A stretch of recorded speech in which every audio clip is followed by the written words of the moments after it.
best friend for 23. She left her body in Harvard above me.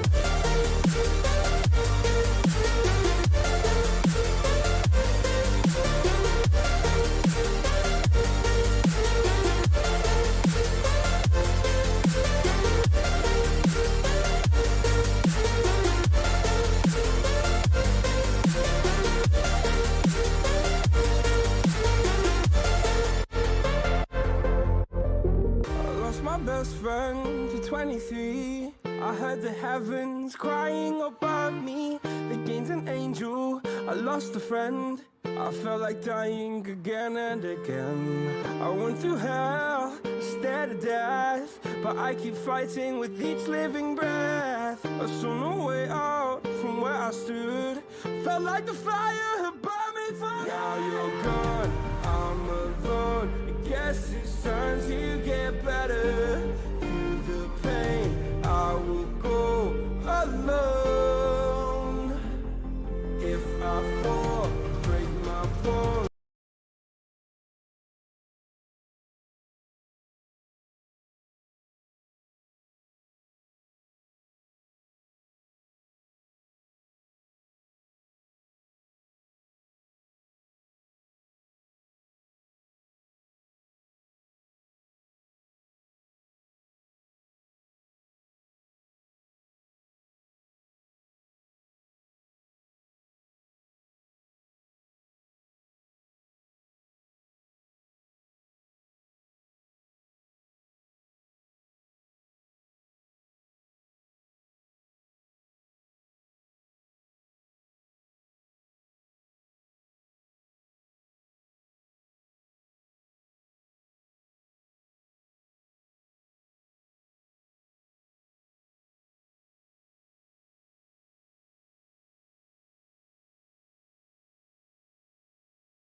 Hello readers and digital people, and welcome back to GP Reads. I am your host, Grant Reads, and today we're looking into Jovian Cove.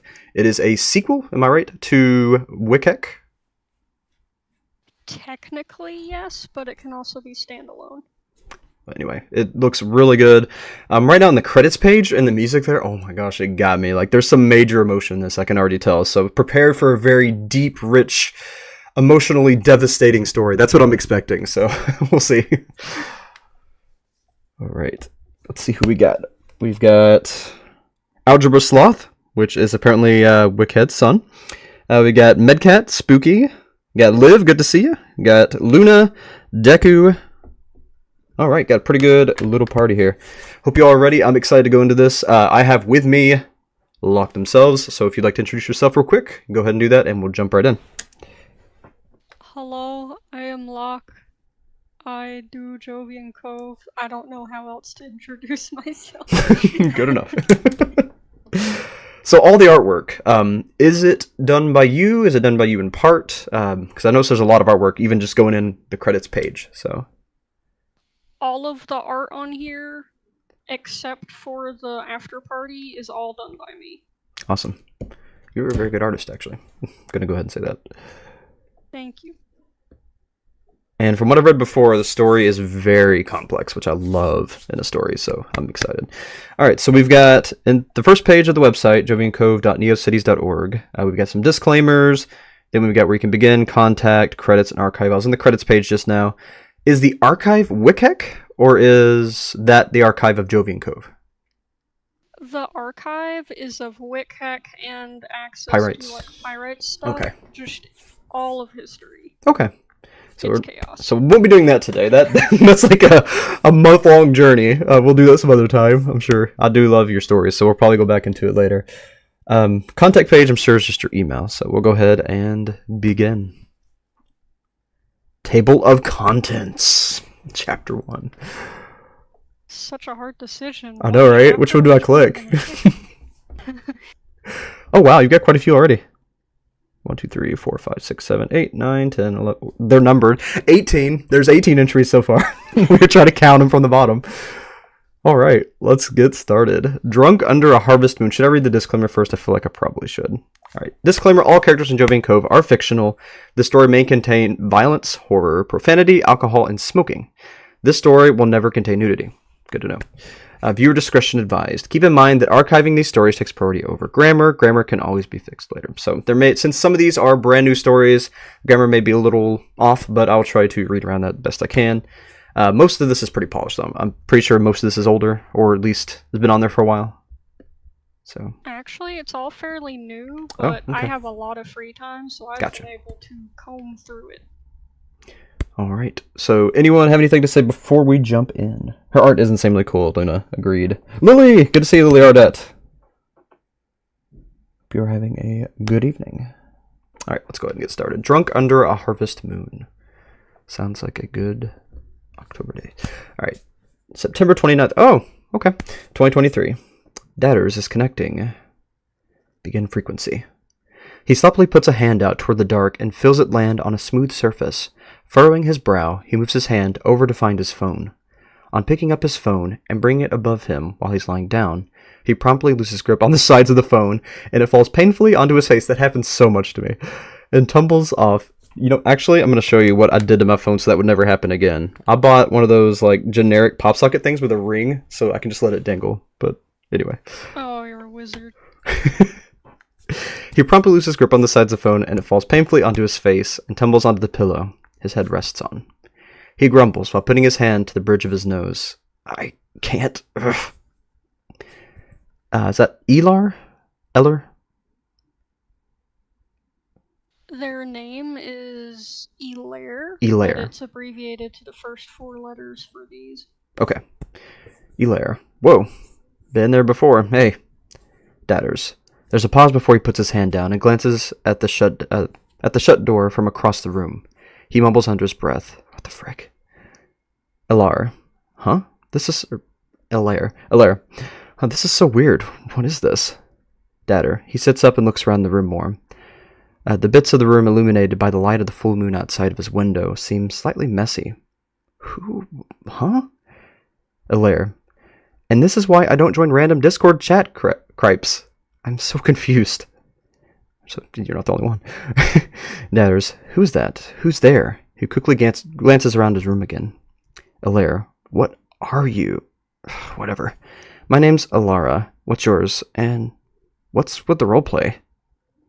Datter. Oh no. He shivers some. Not the roleplayers. Ew. Roleplayers are icky, but no, I mean, why? Look, I'm reading the chat and it says you shivered or something like that. What is this? Reading chat. You aren't in my room. Are you in my eyes? He looks down at his hands. No, not to dox myself, but I'm currently in my bedroom playing video games. I saw there was activity in this room and decided to see what's up. There was this other person I was speaking to, but they've been silent for the past, whatever. Are you a ghost? Am I like one of those connected with a spirit kind of guy? That kind of guy? Like a ghost guy? I could be that guy. He squints before his head suddenly jerks back up to avoid dozing off. Huh. I'm sure hoping I'm not a ghost. Let me check. Nope, still corporeal. And hot. You good, dude? Tired? Datters, he blinks some. What kind of hot?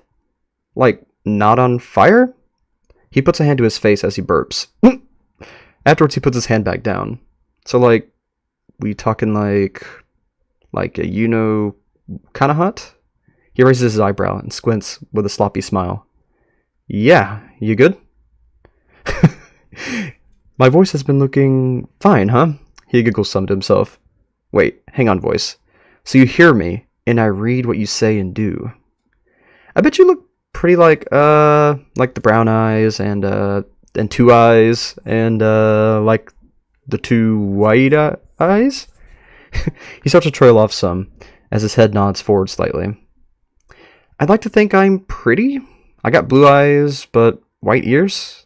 No, mine are like, one moment. tan? I like the brown eyes, and I miss them, you know? And man, I miss pineapple on pizza. You remember that? I remember that. His words slow together, and his head leans forward more. Pineapple on pizza is underrated, if you ask me. Especially with bacon. It's good, but, you seem tired as hell. You should get some sleep. I don't wanna go to work. He trailed off more before leaning enough to gently faceplant the bed. What? Infrequency. That is a very unexpected beginning to this. So I'm guessing since it's drunk under a harvest moon, he was very drunk, not just tired. Yep. Alright, so Dadders was a computer before? It's a person now? Am I missing something here? It's not revealed yet. Okay. I was curious about that. I was like, I must have missed something in Wickheck. Okay. September 30th. This is the next morning, 2023. Begin frequency. On walking into the room, he tosses his keys haphazardly onto a glass bowl by the door. He shuts and locks the door behind him before going to flop down onto the sofa with a heavy sigh. Huh, it's happening again. His eyes widen some before glancing at his living room around him. No one else seems to be there. No one is sitting in the recliner either. He hesitantly speaks and sounds a lot more clear than he did the other night. Hello? Is someone there? Yeah, it's me, Laura, from last night. We were talking about pineapple on pizza and stuff. He sits up slightly, his ears turning, while trying to find the location of the voice. Alara? That wasn't just a hallucination? Where are you? I'm sitting at the desk, chatting in a chat room on the internet. Also, your ears turn? Yours don't? What do you mean, at your desk? I don't have a desk in here. Like I said yesterday, I'm reading what you say and your actions on this chat room. I already joined like a month ago. I don't exactly get it. I'm not in the same room as you. Apparently you just hear my voice. Yeah, it's like I'm hearing you in my head. Am I finally losing it? I don't know. Who you even are, dude, but probably not. If you're losing it, then I'm losing it too. Weird. So, hi, I'm Chester? His head tilts while he's thinking. Chester, eh? Cool name. It's like the cheetah. Oh my gosh, really? Chester rolls his eyes. Yeah, cheetah. I wish, babe. Yeah, I feel that, Chester. Being a human is kind of lame at points. Chester shakes his head some. Anyways, why am I the one of all people you decided to talk to? This isn't about that resume, is it? Chester's eyes widen slightly. I have no idea, honestly. This is new to me, too. So you didn't pick to speak to me. It just happened. Basically, yeah. Is there any way to prevent it from doing so if I'm busy? I don't want to be interrupted, while at work. I have no idea. That's probably some way, I don't know, some way to not disturb function, but I don't see anything. Right. Well, if you hear me ask you to leave me alone, then please refrain from talking to me, let alone listening in. I don't want to be disturbed. Chester's hands fidgets as the lanyard he wears around his neck. Sure? Good. Now I would like to ask, now I would like to ask that anything I have said yesterday to be forgotten. I was not aware you were real at the time. Sure. I was, drunk. Though don't go sharing that around. I'd rather it stay private. That's fine, Chester. I won't share. And don't go asking questions either. I'm not usually drunk, so that's not my usual either. And frequency. So curious. See no evil. Ooh, there's a picture in this one. This is on October 1st. Dadders begins frequency. Like it or not, I'm not punching in tomorrow, Chester declares while storming across the parking lot. Someone yells back from the opening door of the building. You're going to get fired if you keep this up. Chester takes a deep breath as he keeps walking. The person yelling from the building continues. You aren't getting paid to take vacation days all the time, you know. Chester clenches a fist and turns his head back to yelling. I don't care anymore. I have my own life and crap to deal with. Leave me the hell alone while I'm off work. Chester, jeez, Chester, the other person sounds like a real jerk. Are you okay? Pfft, just another coworker. I'm fine. Chester turns away and continues to walk. The person from the building screams at him. You get fired and show your face back here again, I'm going to rip that smile off your washed-up face while you're still laughing. They slam the door back as Chester continues to walk down a sidewalk as usual. From my experience, coworkers don't usually threaten to rip your face off and scream like that. That person needs to chill out. Chester mumbles something quietly under his breath as he turns down a street. She's protecting her business, and frankly, I've been taking advantage of it for a while. She has a right to be mad, but I just don't have time for that right now. Chester eventually enters the orange door of an apartment building. He starts making his way up a flight of stairs, keeping his weight off of one leg and hand on the rail for balance.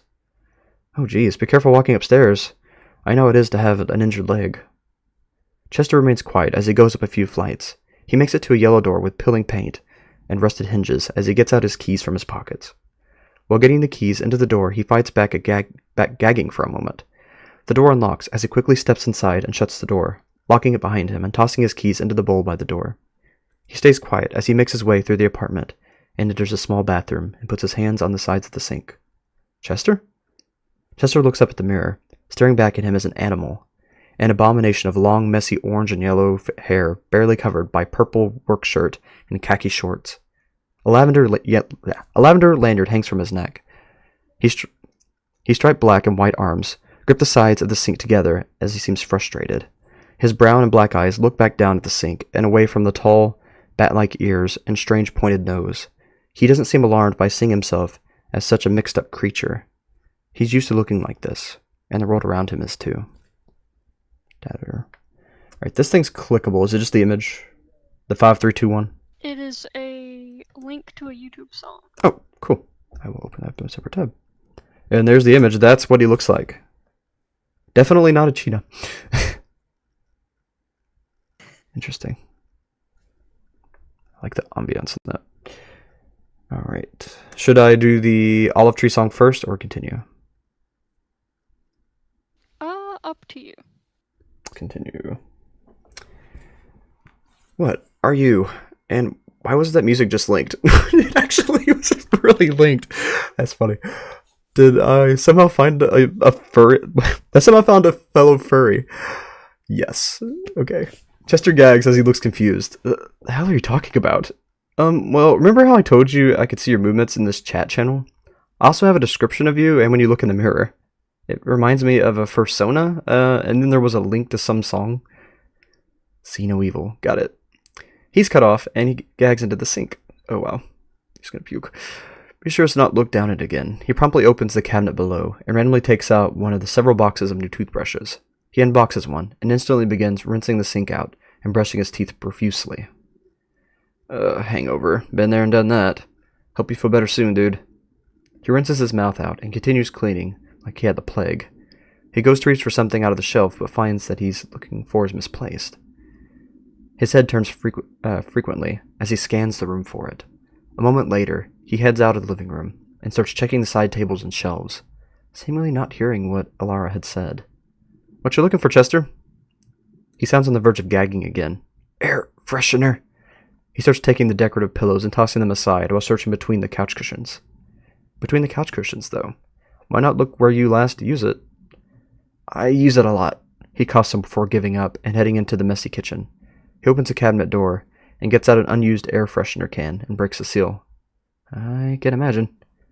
Chester begins to spray down every room in the house with nearly half the can of air freshener. And so much for not popping in when I'm at work, huh? Can't get any privacy here.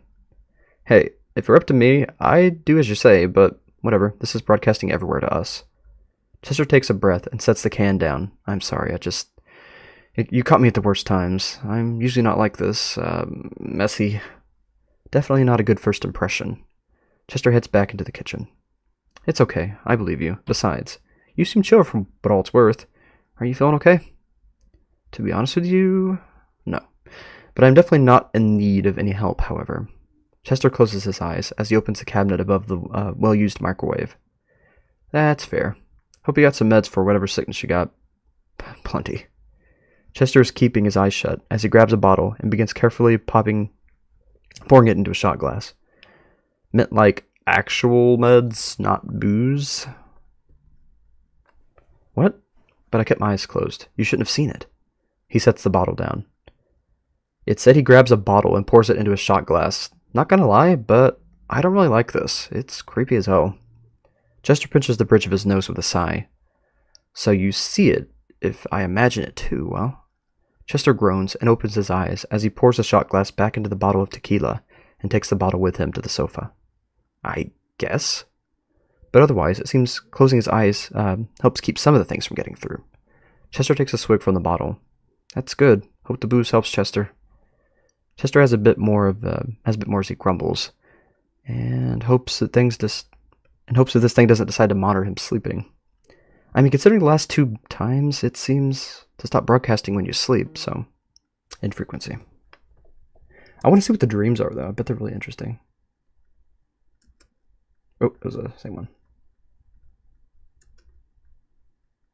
Meet Gambit. Now we're on October 4th of 2023. Meet Gambit. Datters. System error. Uh-oh. Well, what does that mean? I mean, other than the obvious, of course. It's just the obvious. I'm not sure what caused it, though. I wonder. Begin frequency. Begin frequency, Chester. Whoa, who's Spid? Spider? What even is this? I'm trying to figure this out. Any more questions? Yeah, actually, did you see the conversation I had with Chester before? The description of him? Like, is this some sort of furry roleplay that I got myself into? I wish sometimes, but no. What? Is he real? Because, like, I don't know. Maybe I haven't seen much yet. Like, I've seen some chatbots, and that was not a chatbot. Yeah, it wasn't. This is Datters. Or some version of it, anyway. And if it could work for me, that would be grand. Datters. Begin frequency, Chester. Did you try looking for a command? Slash commands? I don't know. Datters sounds like data, so maybe it's like that? I guess we wait for the system error to resolve itself, unless there's some way to troubleshoot it. TS system error. It's still confused. Like, okay, I know the song link, but why was it 3521? Is that important? Doesn't work, then maybe slash error? I assume we're missing some kind of prefix. I used to program a bit here and there back when I was living at home, or troubleshoot error maybe? Something like that. Troubleshooting is locked behind moderation privileges. To access these privileges from a remote location, enter use pseudocode. What? Let me see here. Help. As in God's above me, I'm talking to a bunch of actual animals. Is this what my life has become? What do you want help with? Whoa, about that. The system error that popped up earlier? Help system error? Last system error detected is unknown. No, is this thing broken or something? User list. 1 user currently online. Lock. Commands. What is it you're trying to do? Begin frequency. Searching for active frequencies. Whoa, active frequencies? Like a radio? Begin frequency. Chester keeps his hands in his pants pockets as he walks down the sidewalk, avoiding any interaction with people as he passes by. Great, the system likes you, doesn't it? Ah, Chester, hello! Chester jumps slightly at the sound, instantly taking a turn on a different block. Oh, hello. He mumbles under his breath. Oops, sorry, didn't mean to scare you. It's always the worst timing with this, I swear. Chester takes a deep breath as he continues to walk. Well, we were messing around with whatever this program is, and Spy chose to begin a frequency themselves. I guess it landed on you for some reason. Must love you. It's as if no one else exists in this town. I assure you, though, there are plenty of others here you could harass instead of me. I'm sorry, genuinely, didn't intend to do this. It was random. Either that or you were the only active frequency. Is something happening? Nothing. Nothing's happening. Why? Do you think something is happening? The fact that you're yelling, that you're calling us harassers, the fact that you clearly want to be left alone, you were jumpy as well. Like, look, I'm not where you are. Whatever animal world thing this is. Oh, and you said something about bad timing, so... Chester pauses in his steps a moment before continuing to walk, circling the same block repeatedly. Look, I just get a bit jumpy if I'm suddenly being contacted by a stranger who I can't even see. It's a bit strange, not to mention I don't want people seeing me talking to myself. Well, I mean, you hear us in your head, right? Why not, I don't know, think about what you're going to say? Maybe it'll come across as speech. Like, I've heard plenty of telepathy before. Maybe it's like that? Considering there's some things you guys have not mentioned, it's safe to say my thoughts don't get sent to you all. Like what? I've given you my name and the fact that I live in a church in some city. I think he means we haven't commented on what he's thinking. I guess it doesn't broadcast your thoughts then. That's annoying. Annoying? Excuse me? I'd like my thoughts to stay private. What the hell do you want from me? Oh, no. I didn't mean it like that. It was closer to looking for a way for us to talk without you mumbling to yourself. Sorry. You're lucky I could even speak right now. If I'm with anyone, I'm not going to respond. Would rather not be tossed up as another loon. Well, are you? What's a loon? You know, loony, crazy, and I'm not crazy. I've had the tests and everything. If anything, I'm more sane than most people. Did those tests include speaking to people who don't live in the same area as you? Just curious. I don't know. Seems like whatever this is really wants us to work together, considering our first 4 frequencies are with you. You say that, but you haven't tried using names yet. Names. The only names I'm aware of are Locke and Chester. No clue who Locke is. Try speaking to her instead of me. Thanks. Okay. How do I end this? End frequency. End frequency. Well, that was easy. Now we just do another begin frequency and add Locke to it. Begin frequency Locke. Yeah, good luck on this one. Should I be worried? Begin frequency. Hello? Locke? It's Alara. That's not right. End frequency. Well, guess it's Chester on bust. Begin frequency and hope to God it's not Chester again. Yeah? Searching for aqua frequency. Begin frequency. And to the depths of hell they will be cast, never to be seen by the mortal eye again, staining the ethereal realm with the blood of the innocents. What did we just find? You get used to this. What? You get used to this? Yeah. Now, with the spine of the ruler of hell, you will never escape the gates guarded by Cerberus. I seal you away forever, my brother, and not another speck of sunlight will grace your eyes, if not the heat of the sun burns off your flesh first. Rot, my rival, for I have victory on this day. With a stern kick to his brother, loses grip on the ledge. His brother plunges into the fiery depths of hell as the screams roar around them. He watches his brother fall. Not a single tear falls from his face. He doesn't even blink. Goodbye, brother. What? Right? Is this par for the course, Spy? I kind of want to know too. Kind of? Can you actually hear us? Or... They quickly mutter, "Shush," before turning to speak in a loud and direct tone up towards the fiery sunset. I regret nothing on this day, and I will be sure of it. With the spine of the ruler of hell in one hand and the sword of the elders in his other, he looks down at hell. The only way I can close the gates forever is to banish myself forever. Goodbye, everyone. He stands on the ledge, staring into his fate, before closing his eyes to accept his fate. Chester? On being distracted, they barely overstep, aiming to stand just on the ledge, but instead stepping off the ledge and falling forward as their eyes jolted open. Gravity throws them forward. The ledge lands square between the legs, and they are sent cartwheeling down and out of sight. The safety rope yanks them just above the ground as they curl up, suspended in the air below the stage. The audience gasps, and some stand, trying to see into the hole of the stage, as they all hear from him as high-pitched echoing whines of pain. Oops, sorry, Chester. Oh no, poor Chester. It was a play. Okay. They get out of pained whine. I'm not Chester. Other members of the cast rush over and help undo the safety harnesses from him. I am so sorry, whoever you are. I'm okay. He gets free from the wires and starts to walk in one direction. One of the stagehands speaks through the microphone in his hidden headset. Walk it off, man. Your acting is amazing. Like, oh my god, honestly, I was so scared. We found a cult leader or something worse somehow. Glad you're okay, though. Anyway, I'm Alara. They put a hand to the earpiece. And I'm Gambit. Why are you on the line right now? I don't even know a stagehand by that name. A stagehand speaks through the headset. What do you mean? I've worked here for years. He shakes his head. No, not you, the other one. Well, that's the thing, Gambit. We sort of connected to you through some, I barely understand it myself. I'm guessing some device? We're not a stagehand. Girl, you're chatting to me through a speaker, are you not? The sound is going through the speaker and going into my ear holes. That device is called a microphone. I don't know why you managed to tap your way into this microphone and not know what a microphone is. Then again, that's a talent all on its own. Gambit makes his way backstage and heads outside by the dumpsters, where it's much quieter. Alara. No, I'm not. According to Chester, someone else we've talked to, he hears us in his head, and we hear you and see your actions in the chat room. We don't actually hear you, and yes, I am well aware of what a microphone is. I've broken so many while playing video games online. I hear you. Dadder. Gambit takes his headset off for a moment and listens before setting it aside. Appears so. So what's the tea, huh? Government finally leaked the ability to use telepathy, and you decided to use it on the action, or are you some mad scientist in your mom's basement, about to make the world pay for that one bully who called you weird centuries ago? Neither? I was bored one day and stumbled into a weird chat room on the internet. I thought it was some kind of furry RP, but knowing you guys are like actual animals that can talk, I got kind of interested in staying.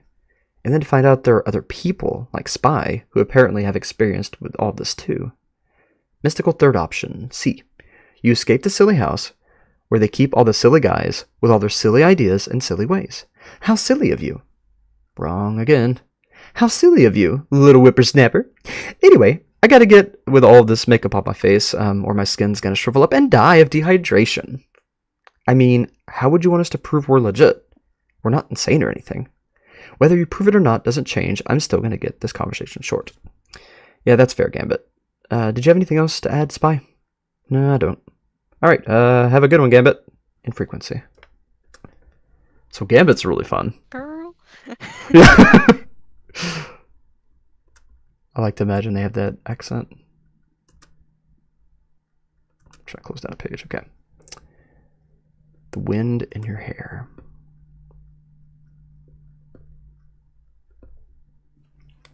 October 7th of 2023. This is so recent. I feel caught up with something for once. Cole, yay! Cole appears inside a room with a large metal spiral staircase in the center. Cole looks around as he adjusts his gloves and M50 glass mask. Cole sighs as he glass mask. I meant gas mask. Cole sighs as he heads upstairs. Same old, huh? The steps creak as he heads up. There's a layer of dust on the steps and railing as he walks through a spider web halfway up the stairs. Cole groans as he dusts off his charcoal gray jacket and puts down his black jeans as he leans against the railing. His 6'1" statue allowing him to get a good look at the horizon. Now, where is the most important looking building? The building is a lighthouse. The light is off and looks like it's seen better days. On looking out of the horizon, he is met with a sea of red and yellow trees with dried leaves. Past the trees in three directions are distant mountain ranges. In one direction, however, he can faintly make out the buildings of a rather large town. The air is slightly chilly. Cole points to the town. I need to go there. Cole vaults the railing and rolls as he hits the ground, then starts making his way towards the large town. On his way towards the town, he can see that the forest is mostly made up of the same type of tree, and the ground is already partly covered in dead leaves. The woods have a lot of bushes and weeds in the way, but it isn't enough to stop someone who is set on their destination. Just getting close to the town, and he can already smell food from stores and outdoor grills. He walks onto the sidewalk of a suburb on the outskirts of town. The houses look simple enough, with common decorations and plants in their gardens. He sees a non-feral checking their mailbox. The non-feral looks like a dog, but standing on two legs and fully clothed. If it weren't for the non-ferals, one could easily believe that they were still on Earth with humans. I really hope I don't stand out, Cole mumbles as he looks around, looking for any important-looking buildings. As he makes his way past the suburb, he finds downtown. The area is covered in small shops and starting up businesses. More non-ferals are walking along the sidewalk or riding in modern vehicles along the streets. He sees non-feral cats, lizards, and even goats, but none of them seem to pay much attention to Cole. In downtown, he can better see which directions are the center of town as a large marble bell tower that sticks up in the trees, surely a historical monument of some form or a town hall. Whoa, that is a very busy town, very packed. Cole locks onto the marble bell tower and starts heading towards it as he mumbles, "Bingo!" As he makes his way down the sidewalk, a non-feral rabbit wearing a similar gas mask accidentally bumps into Cole's shoulder and stutters as he quickly responds but keeps walking. Sorry. Cole waves his hand dismissively. It's fine, no big deal. Cole looks him up and down as subtly as he can, trying to see if they are wearing a uniform or somewhere important. The rabbit was wearing an old gray sweatshirt with stains and a pair of purple shorts. On the front of the sweatshirt is an art of a basketball and sports team. The rabbit continues to walk away as Cole's almost to the building he spotted. Cole notes how they looked as he continues walking away while mumbling. Interesting.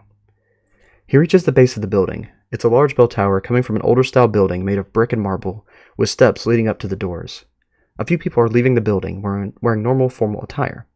One wears a more slim version of a gas mask over their nose and mouth, but no one pays attention any mind either. Cole walks outside of the building as he mutters to himself, "Hopefully this building has what I need in it." On walking in, he sees a polished floor with traditional designs and high ceilings. Several documents and old paintings line the walls like a museum. There's a few groups of non-feral people chatting amongst themselves in hushed tones to keep the room as quiet as possible. Further ahead are doors along the walls and a wooden desk with a receptionist in modest clothing. Cole takes a deep breath and walks up to the receptionist and speaks in a hushed voice. "You know where I could find some documents about the history of the world?" The receptionist looks caring at first, but seems taken aback by the question. "The entire world, or you just mean Cherrywood?" Cole keeps his hushed tone. "Depends on what you have. Do you have the entire world, or just this town?" "Honey, if you're looking for history books on all over, you might have better look at the library 2 blocks down the road. If you're looking for more on Cherrywood, though, you're free to look around here." Cole thinks about it for a second, then nods. "Thanks for your help." Cole briskly makes his way out of the building, feeling somewhat embarrassed as he starts looking around for the library that was mentioned. "Stay safe," the receptionist adds before he leaves.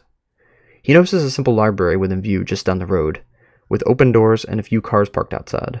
Cole walks down to the library while keeping an eye out for anything that sticks out. The library sits between a local gym and a paint can store. Kids drawing line to line on the windows.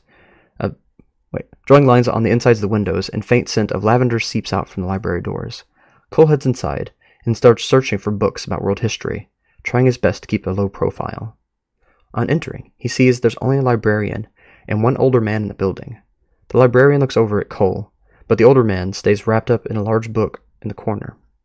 Cole is able to easily find a section filled with various history books. Many of them are familiar locations across the globe, but only a few are unfamiliar, seemingly fictional places. Cole raises an eyebrow at the seemingly fictional places as he grabs one of the books and skims through it as he mutters, "Now we're getting what I came here for." He picks up a book titled The Founding of Haysboro. It looks like a well-worn book that's been checked out a lot. Many pages depict non-ferals in modern attire and half-built buildings. Other pictures show hilly fields with tall mountains nearby. Cole hums as he puts the book and grabs a different one. The book is a lot thinner, entitled Herring Hills, The Founding of Haysboro. A lot of its contents are nearly the same. It seems the topic might be popular. Cole puts that book back and sighs as he looks for a general history book. He finds a general world history book with the globe printed on the front. It looks identical to Earth except for an extra landmass out in that Atlantic Ocean that is centered on the image. Weird. Cole opens the book and skims through it, looking for anything that sticks out.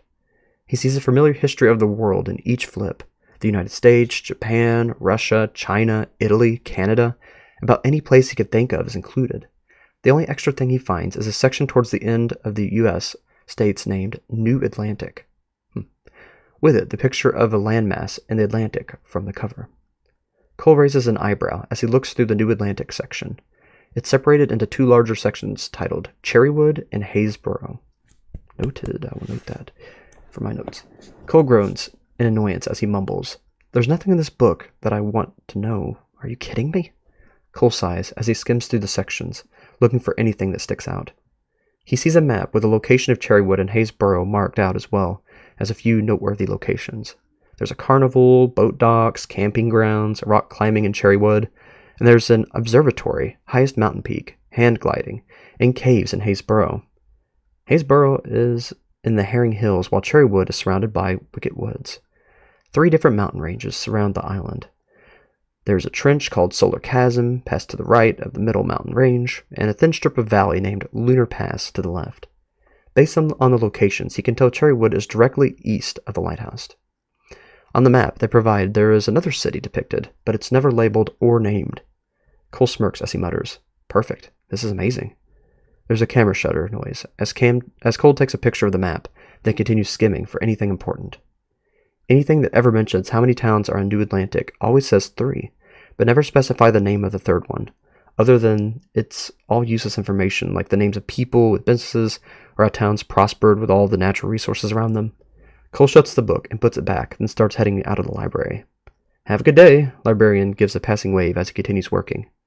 On walking out, he hears someone around the corner, sound at him, like trying to draw in his attention. Psst, psst, psst. Cole pauses and snaps to look at who's making the cat noise. slightly glaring. Now walking towards him is a non-feral elk, about his height with trimmed antlers. He keeps his hands in his pockets of a brown leather jacket and greets him with a smirk and slight accent. "You new around here, man?" Cole looks him up and down, still glaring slightly. Perfect. Cole looks him up and down, still glaring slightly. "Why do you need to know?" The elk tilts his head slightly. "A big guy like you going to dusty old library." I don't know why it switched accents there, but a big guy like you going to a dusty library. That makes you stick out a bit, man. Why don't you have a quick chat over here about why we aren't blocking the entrance of this place, huh? He nods his head towards the alley between the gym and the library. His clothing is a bit sloppy, and there's a few subtle cuts in his shirt and fresh scarring on one ear. As he talks, there's a distant stench of alcohol. Cole rolls his eyes and follows him while mumbling, "Oh boy, can't wait to get jumped." They enter the alley where the two other guys are standing. One of them is a non-feral jaguar. He wears striped pants and short-sleeved shirt with a collared shirt underneath.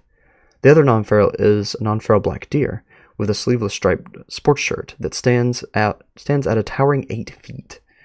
The black bear has the worst case of resting jerk face as he watches them enter the alley. The jaguar looks over and raises an eyebrow. The elk gives the scoff as he stays near the exit of the alley. "We ain't ones to jump people for no good. We ain't ones to jump people for no good reason." Cole rolls his eyes as he folds his arms. "Whatever. What do you need from me?" The bear non-feral looks down at Cole as he speaks. "You look crazy enough to help." Wait, this is the... Yeah, it's the bear. "You look crazy enough to help us out." He gestures at Cole's gas mask.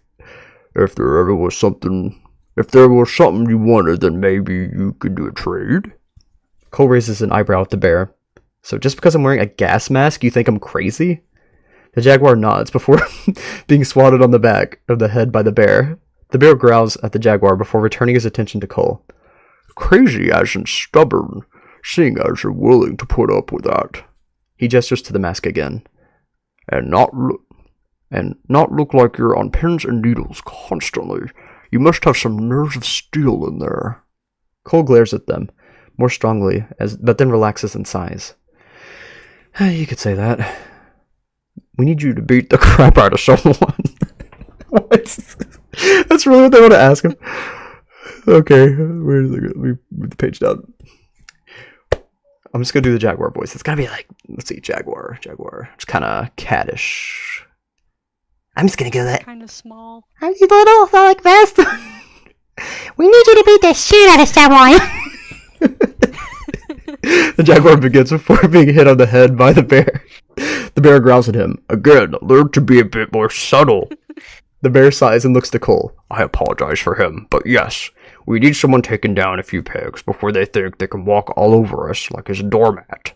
Put him back in his place." Cole cracks his neck. "And you want me to do this so the cops won't think it was you guys. Got it." The elk tilts his head some while pulling out a wallet from his jacket. "And what's your price?" "I don't have a use for money, trust me. If I wanted your money, it'd already be in my hand by now," Cole sighs. I want knowledge on this world, at least as far as you guys know." The bear looks over at the jaguar. "Morse, are you still taking those classes?" The jaguar quickly nods. The bear looks back at Cole and holds a large hand-like paw out with a claw. He gives Cole a smile, showing several missing or chipped teeth. "You got yourself a deal." It's supposed to be chipped. My bad. You're good. Chipped teeth. Cole shakes the paw with a tight grip. "So, where is this guy?" The bear points down the road. "He's been showing up where we usually meet up, trying to run into us again. Should be out behind the locker rooms of the old basketball field down Mortar Street." The elf scoffs as he shakes his head and puts away his wallet. "Man, almost took my ear off when I showed up one day. Not cool." Cole nods. "I'll be there." Cole starts briskly walking towards the old baseball field. The elk steps out of the way as the jaguar's eyes widen slightly. The bear is a bit surprised as well as seeing him instantly heading out. The elk goes to make a peace sign, but forgot to put up a second finger, accidentally flipping Cole off. "Have fun getting wrecked, crazy man." The jaguar promptly grabs the elk's hand and puts the second finger up. The elk chuckles. My bad. Cole smirks as he continues walking and mumbles. I won't get wrecked, but alright. He makes his way through the town as the sun is starting to set. Out past the public playground is an overgrown baseball field with short chain link fences and small locker room building. On the other side of the locker room building is the tree line that leads back into the woods. It's late enough that no one is at the park or baseball field. Cole leans against the chain link fence as he waits, looking out for said guy. As he waits, he starts to get a faint feeling he's being watched or in danger, but it's quiet. Cole tries his best to hide his fear behind the gas mask as he puts his head on a swivel. It stays quiet for an uncomfortable period of time. Only a faint breeze tossing up leaves could be heard. But suddenly, breaking the silence from behind the locker room building is the pulling of a cord handle and the rumbling of a chainsaw. Holy frick. Stepping up from behind the locker room building is a large figure about Cole's height. The figure holds a roaring chainsaw and his red eyes shine in the dark, filled with rage and staring through Cole with malice. Holy frick, there's a dragon with a chainsaw. Is this really happening right now? It says stuff on it. Stuff trademarked. What? Stuff brand. Okay. I don't know why that stuck with me, but it did. Okay. Oh! Cole quickly moves away from the fence as he panics slightly. Listen, I'm sure we could work something out. Okay, what's this guy's voice gonna be? I don't know, I'm just gonna do normal voice. I know who sent you, and I'm not backing down. The figure's voice had low growls behind it, as one of its arms slammed into the concrete wall beside him at a light switch. The concrete cracks from the force as the stadium lights turn on. He puts the arm back down. With the stadium lights now on, Cole can see dashes of fresh blood on the leaves of the ground between them. Holy crap. The figure starts taking steps forward, now in the light. The figure looks to be a non-feral albino alligator with a scar across his nose and sharp eyes. He wears an unbuttoned baseball jersey and ripped black jeans. He is missing his right hand. Oh! Cole looks even more panicked as he keeps one of his hands near his jacket, ready to draw his knife or revolver. Look, I really don't want to hurt you. I just want knowledge of the world. You wouldn't hurt a nerd, would you? The gator growls. If you were just another nerd, you would have already run screaming. The gator lunges forward towards Cole, thrusting the chainsaw in front of him with his left hand in one strong grip. Cole quickly moves to the side to dodge the lunge as he draws his combat knife. I'm not another nerd. We could talk about this. It's well past talking, the gator yells over the chainsaw as he turns to face Cole. Smoke starts pouring out of the chainsaw. Cole also yells over the chainsaw roar as nervously stands there. I don't think it is. They just have to think I beat you all up. Beat you all up. You have to do is hang around here anymore. The gator lunges again, this time swinging diagonally with the chainsaw. I'm not leaving! Cole tries quickly to move out of the way, but is caught out by the diagonal swing, cutting him across his chest as he winces and groans. Oh, darn it. We can't talk this out, please? A mixture of blood and coolant starts leaking out of Cole's wound. He grips his knife tighter. The gator steps closer as he pulls the chainsaw back to jab forward at Cole's chest. Cole ducks out of the way of the jab. As Cole yells, he aims to tackle the gator's leg. Calm down, you hunky. The gator snarls as he tries to kick Cole off. Cole's kicked in the groin, then rolls off his leg. Cole yells again. We can still talk this out. I just want knowledge. The gator shifts his grip onto the chainsaw and goes to jab it straight down at Cole. I said, I'm done talking. Cole rolls out of the way and aims a punch at the chainsaw motor, hoping to disable it or shut it down. The chainsaw is jabbed into the ground as dirt and leaves are tossed into the air. After punching the chainsaw, there's a loud crack and smoke pouring out from the vent turns black. The chain stops turning as the gator yanks it out of the ground. Cole huffs as he holds his chest wound and stands up. Look, this was more than I bargained for. I just wanted to do like a little deal with you, and you stop bothering those idiots, and I get my knowledge. Cole's shirt is starting to get covered with blood and coolant. The gator snarls. They should have spoken to me before leaving me in a ditch to die. The gator uses the chainsaw like a sword, despite the chain no longer spinning, and lunges at Cole. The gator's aim is getting more sloppy as the fight continues. Cole aims to block the attack with his knife. Okay, well, they didn't tell me that. That's really cruel. The attack is blocked as the chainsaw quickly hits the side of the knife. The chain on the chainsaw now has a slit cut into it. The gator throws a slow but... Oh, misspelled that. What was it supposed to be? Slight. Slight. Ah. That was a slight cut in it. The gator throws a slow but powerful swing at Cole with the chainsaw as he still sounds outraged. You're an idiot! Cole quickly moves to the side of the swing. I think you need to calm down more. We're both rational adults. Cole twirls the knife in his hand, getting slightly woozy due to his blood loss. Where's the all-powerful Cole I know of? The chainsaw slams into the side of the pole as the chain breaks and the bar is bent. The gator huffs as he grabs the chain and lets go of the chainsaw. He swings the still smoking chainsaw over his head and down at Cole, using the chain as a rope. Black smoke puffs out of the gator's nose due to breathing it in from the air. Just die already! Cole tries to catch the chainsaw. You can't kill me in a way that matters, so talk. He manages to catch it as the gator yanks to get the chainsaw back. Cole still tries to reason with it. Talk to me. You clearly can't win this. Cole lets go of the chainsaw with a huff. The gator yanks without realizing Cole would let go, slinging the chainsaw straight at the gator's face with great speed. There's a loud smack as the chainsaw drops to the ground. Blood drips from the gator's nose as he falls forward onto the leaves. Ah, crap. Cole quickly moves to the gator's side. Are you good, man? I didn't mean for that to happen. The gator is unconscious as the chainsaw's engine finally gives out. It finishes spitting out black smoke. I feel so bad for him. Cole sighs as he stands up and walks back to where he met the group of non-ferals. The sun is down by now, and he finds the three of them sitting in an alley still. The elk is drinking from a glass bottle, while the bear and jaguar are sitting in front of a pile of spray paint cans. Spray paint cans. They haven't noticed Cole yet. Cole rolls his eyes. Cole folds his arms, conveniently covering his wound. The jaguar's ears perk up at seeing Cole as he starts tossing the paint cans out of view. The bear raises an eyebrow at seeing Cole. The elk coughs some and puts the bottle down. Bro, am I seeing a ghost? Well, I do often say that I am the wind that blows through your hair. Cole cracks his knuckle, revealing his chest wound.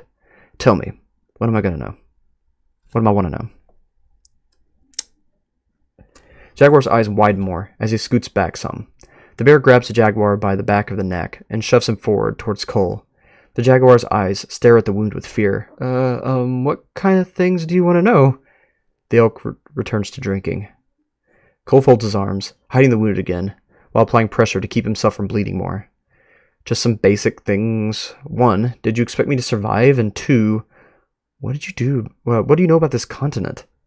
No, I didn't, sir, but this continent is called New Atlantic. It's a state of the United States of America, and the jaguar nervously fidgets with the bracelets. It has a lot of non-ferals from all over the world, and also some loons. Cole stares down at the jaguar. When did it become a state? Back in 1900s? He winces, as he thinks he's being quizzed and fears getting an answer wrong. Interesting, that it became a state so late. Do you know any reason for that? Cole continues to stare down at the jaguar. Jaguar continues, sounding scared for his life. I wouldn't do the voice. What was the voice for that? It's like little bitty. They had to finish building it and took a long time to coordinate to make sure it was safe and getting the right permits and purchase the land with, heavy quotes on the land. But you understand me, right? Cole leans down as he narrows his eyes. What do you mean by heavy quotes land? The jaguar's ears fold back. It's all floating islands of trash, basically. Well anchored because they had some issues with everyone getting seasick, so it doesn't move any. I guess that means it's an island on stilts, not floating like a table? Cole glares at the jaguar. Interesting. Now, how many people have you sent to their deaths? As Cole glares, his eyes briefly flicker to pink, then back to hazel. The jaguar starts to breathe a bit heavier. Me? No, I couldn't! He takes a step back. The bear keeps a close eye on Cole.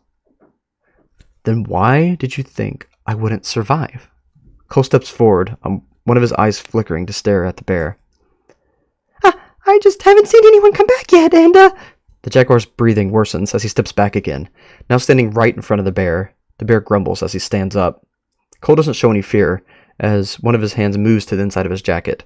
So you just kept sending person after person. Those people are dead.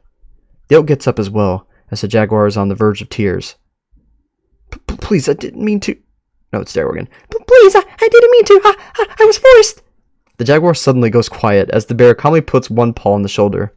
The bear quickly on his shoulder. The bear speaks towards Cole. Do we have a problem here? Cole draws his revolver, then points it at the bear. Do we? The elk draws a pistol and aims it at Cole. The bear narrows his eyes at Cole. Let's not do anything we might regret. Cole scoffs. What? Like sending people to an untimely death? All because you thought it was some sick joke? I'm willing to bet that pistol isn't even loaded. And even if it was, you wouldn't be able to kill me in a way that matters. Cole cocks the hammer back on his revolver. The bear maintains his tone. This isn't a joke. It's simply personal matters that I'm resolving in a way that I see fit. The jaguar stays frozen in fear while the elk mumbles something towards the jaguar. Hey, is it loaded? Cole raises his eyebrows at the bear. By sending people to a death they didn't expect nor deserve. The jaguar doesn't answer as the elk shrugs. Guess we'll find out, huh? The bear continues. It's not my fault if they don't run when they had the chance.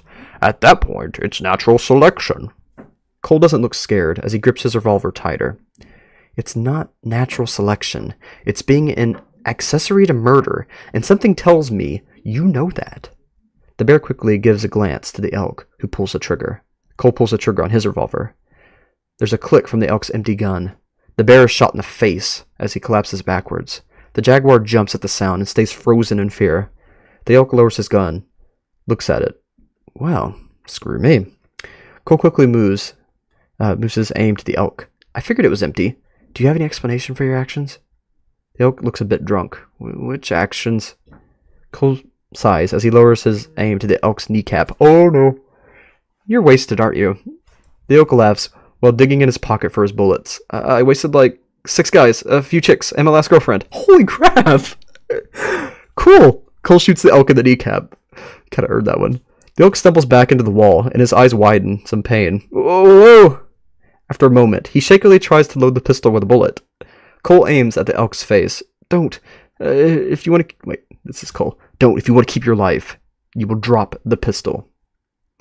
Eric It's supposed to be the elk or Eric? Is Eric correct there? Oh, I messed up. I'll fix it. Very good. The elk. I have the edit up while you're doing it, so I'm fixing it Okay. as you're doing it. It's elk. Alright, the elk finishes loading the gun. Eric the elk. Like anyone survived telling me that.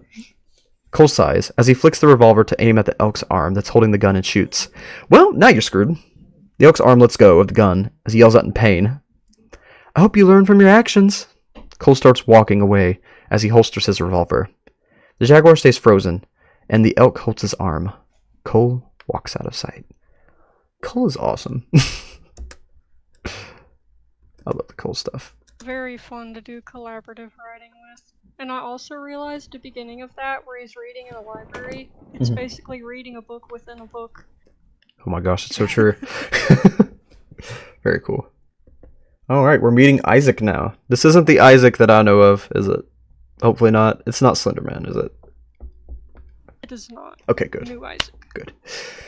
Alright, October 9th, 2023. Dadders begins frequency. Rolling over on his bed, he slams a hand down on the alarm clock as it stops ringing. His entire room is lit up by the window. The sunlight makes him squint and growl slightly, while moving the lukewarm ice pack over his face as if it were still helpful. Hello? They pause and squint at the ceiling, staying relatively still. Okay, well, my name is Alara. How's it going? His eyes open a bit wider as he takes the ice pack off his face and halfway sits up, propping himself up with one arm. Alara? What? Where? His eyes glance around the room. This is gonna sound strange, but you hear my voice in your head. I'm not in the same room as you, so don't worry. We just got another frequency on this thing and, you popped up. Like, magic? He sets the ice pack onto his nightstand. He fully sits up as a serious expression glazes over his face. Grazes over his face? Yeah, grazes over his face. Not the kind of magic I'm used to, but I guess it's like I'm reading what you're saying and doing from a chatbot? It's called Dadders or something like that. Seems to perk up a bit. Actual magic! I knew it! I knew it was real! So like, oh my gosh, hold on. He gets off his bed and stumbles onto the closet nearby. While attempting to search through a few boxes, he hits his head on a shelf. He instantly winces, putting both hands to his already purple and day-old bruise. Ow! Oof, you okay there, bud? That looked painful. It's fine. His voice is a hint shaky as he takes a deep breath from the pain. Just got a bit banged up the other night. I'll be fine. After a moment, he calmly searches for and retrieves a small leather journal from a box. He heads out to stand in his room as he flips between the pages of a chicken scratch writing. This is insane. I must be dreaming. I don't think we're dreaming, and yeah, I'm still trying to understand everything myself. Okay. He stops flipping in the notebook and grabs a stray pencil from his messy desk. Can others get this ability or not? Not that I want it for myself, but would be really cool. Wait, sorry. How do you feel about curse words? I don't mean to be rude. I need to calm down. I'm not normally this much. I swear like a sailor all the time. It's fine. Or it's fun. And we've spoken to 2 other people using this. Some dude named Chester and some other actor guy named Gambit. Gambit? Isn't that the guy who runs the circus in town? Not sure. I'm not from whatever place y'all are from. Hold on. He puts a notebook and pencil down in the corner of a filed desk as he starts tossing papers into the piles on the floor. Soon he gets out a newspaper and checks a few pages in. Yep, Gambit Jackal Horace, owner of the Cherrywood Carnival down by the docks. You're telling me you got the ability of telepathy, and then you got in contact with a celebrity?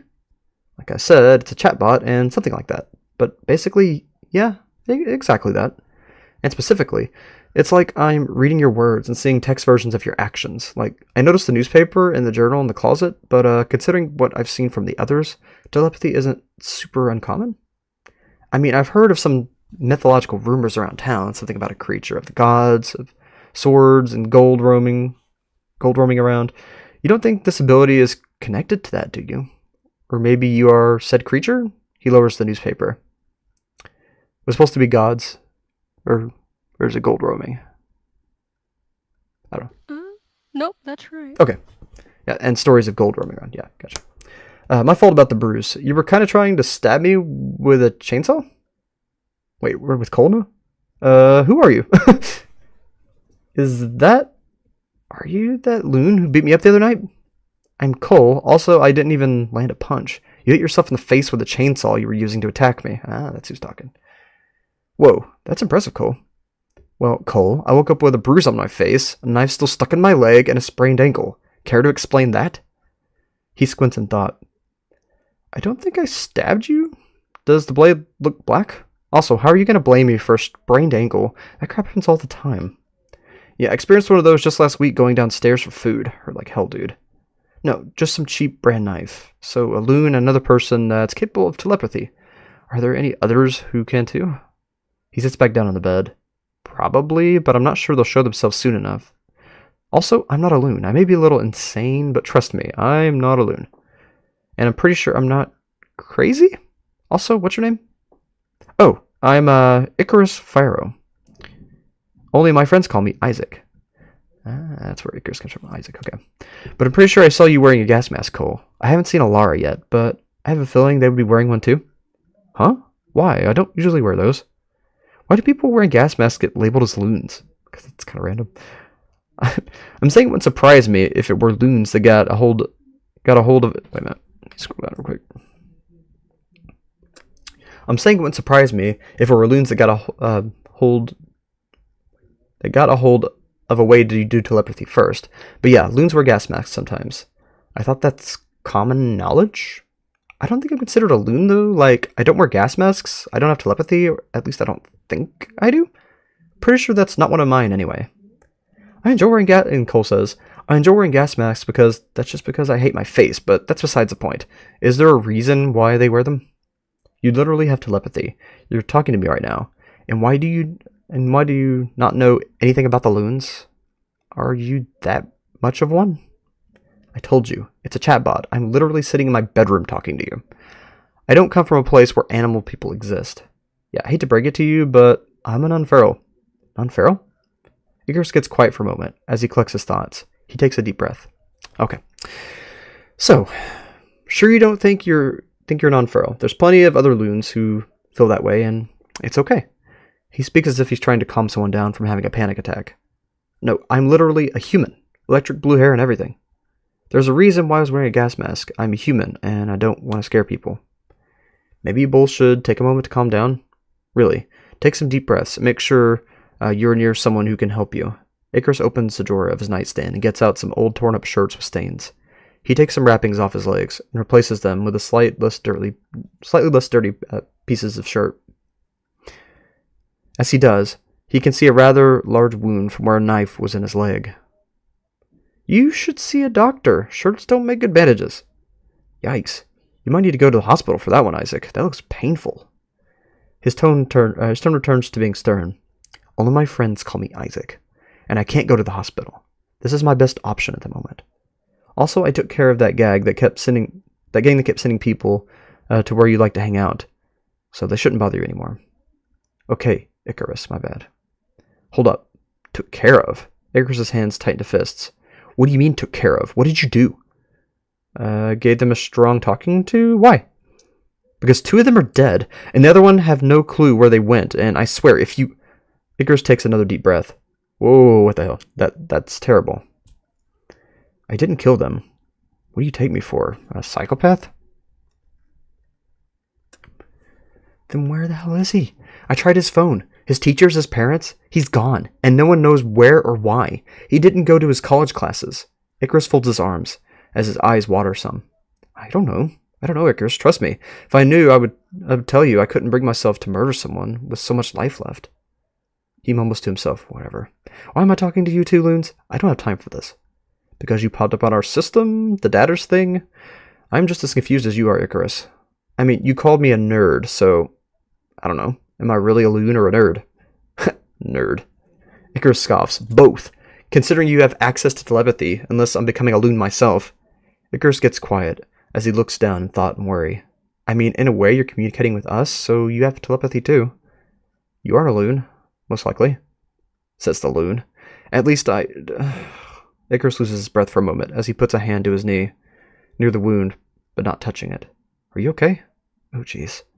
He blinks some, and sits up straight. I'm fine, just a bit of a heat flash. He then gets up, and grabs some melted ice from the fridge, and heads out of his room. That's strange, Icarus. Usually a stab to the leg shouldn't cause fever, or heat flashes. Are you sure you're okay? It might be infected. You need to go see a doctor. Seriously, better to be safe than sorry. Icarus growls. Again, I can't. He heads into a cluttered kitchen, with piles of dirty dishes, as he tosses the ice pack into a mini-fridge on the kitchen counter. Why can't you? Is it a money issue? Icarus nods his head side to side. Well, partly, but mostly other things. Other things. Not important. Seems important when it comes down to your health. It's either you're a criminal that thinks the doctors and hospital staff would turn you in, or you're scared of doctors. He opens the fridge and gets out a carton of orange juice. I just don't see why they wouldn't. Wait, you're a criminal? I've never confirmed anything. Icarus opens the carton and goes to take a swig. Says the person drinking directly from the carton. Whatever. It's whatever, but still, there has to be some way for you to get help without getting arrested. Doubt it. He puts the orange juice back. Just saying, I don't see why they wouldn't. Leads me to believe you are a criminal. Exactly. Icarus grumbles in frustration. I never said I am one. He heads over to the plastic lawn chair that sits in the living room and takes a seat. Heavily implied it, dude. Not like we can do anything. We're just a bunch of loons, right? Credible or not, I don't want to be called a criminal. It's degrading. Nobody wants to be called that. I don't blame you at all, Icarus. Do you know of anyone who has first aid skills? It's not exactly surgery, but it's better than nothing. Yeah, Moors, but right now they are missing. I mean, we could try a frequency with them. Maybe we can figure out what's going on. Our telepathy should be able to connect to others as long as we have their name. His full name is Morris Hill. Should be a short jaguar, usually in the weirdest outfits. Alright, Icarus. We'll see what we can do, and we'll contact you when we find something out, alright? Alright, just make sure he's okay first. Got it. In frequency. Alright, Morris Hill. Let's find out how this works. Begin frequency, Morris Hill. Begin frequency. Hello? That's probably not good. In frequency. Begin frequency, Icarus Pharaoh. Icarus sits in a plastic lawn chair in his living room. He nervously fidgets with an old TV remote. Hey, I'm back. It's Alara. We attempted to contact Morris, but there was no response. On our end, it looked like two square like 2 square brackets with nothing but silence between them. I'm not sure what that means. Maybe he's sleeping? I'm sure it's just a bug with the chat or something. No, I tried that with that lock person as well, but I got the same thing. It looked like 2 square brackets but nothing between them. Icarus takes a deep breath. At least one can hope. Well, I'm not sure what else we can do. Cole, any ideas? None, unfortunately. Icarus growls before wincing slightly. I wish I could do more. Unfortunately, I am powerless to help. Same here. I'm sorry, Icarus. I wish there was infrequency. Huh? What? What the hell happened?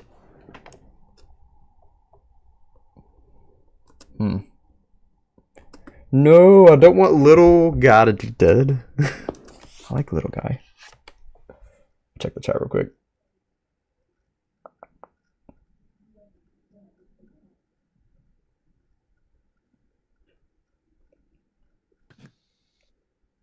You have the Lockwick action figures and merchandise? Like, I wish. That would actually be cool figures. I'd buy them.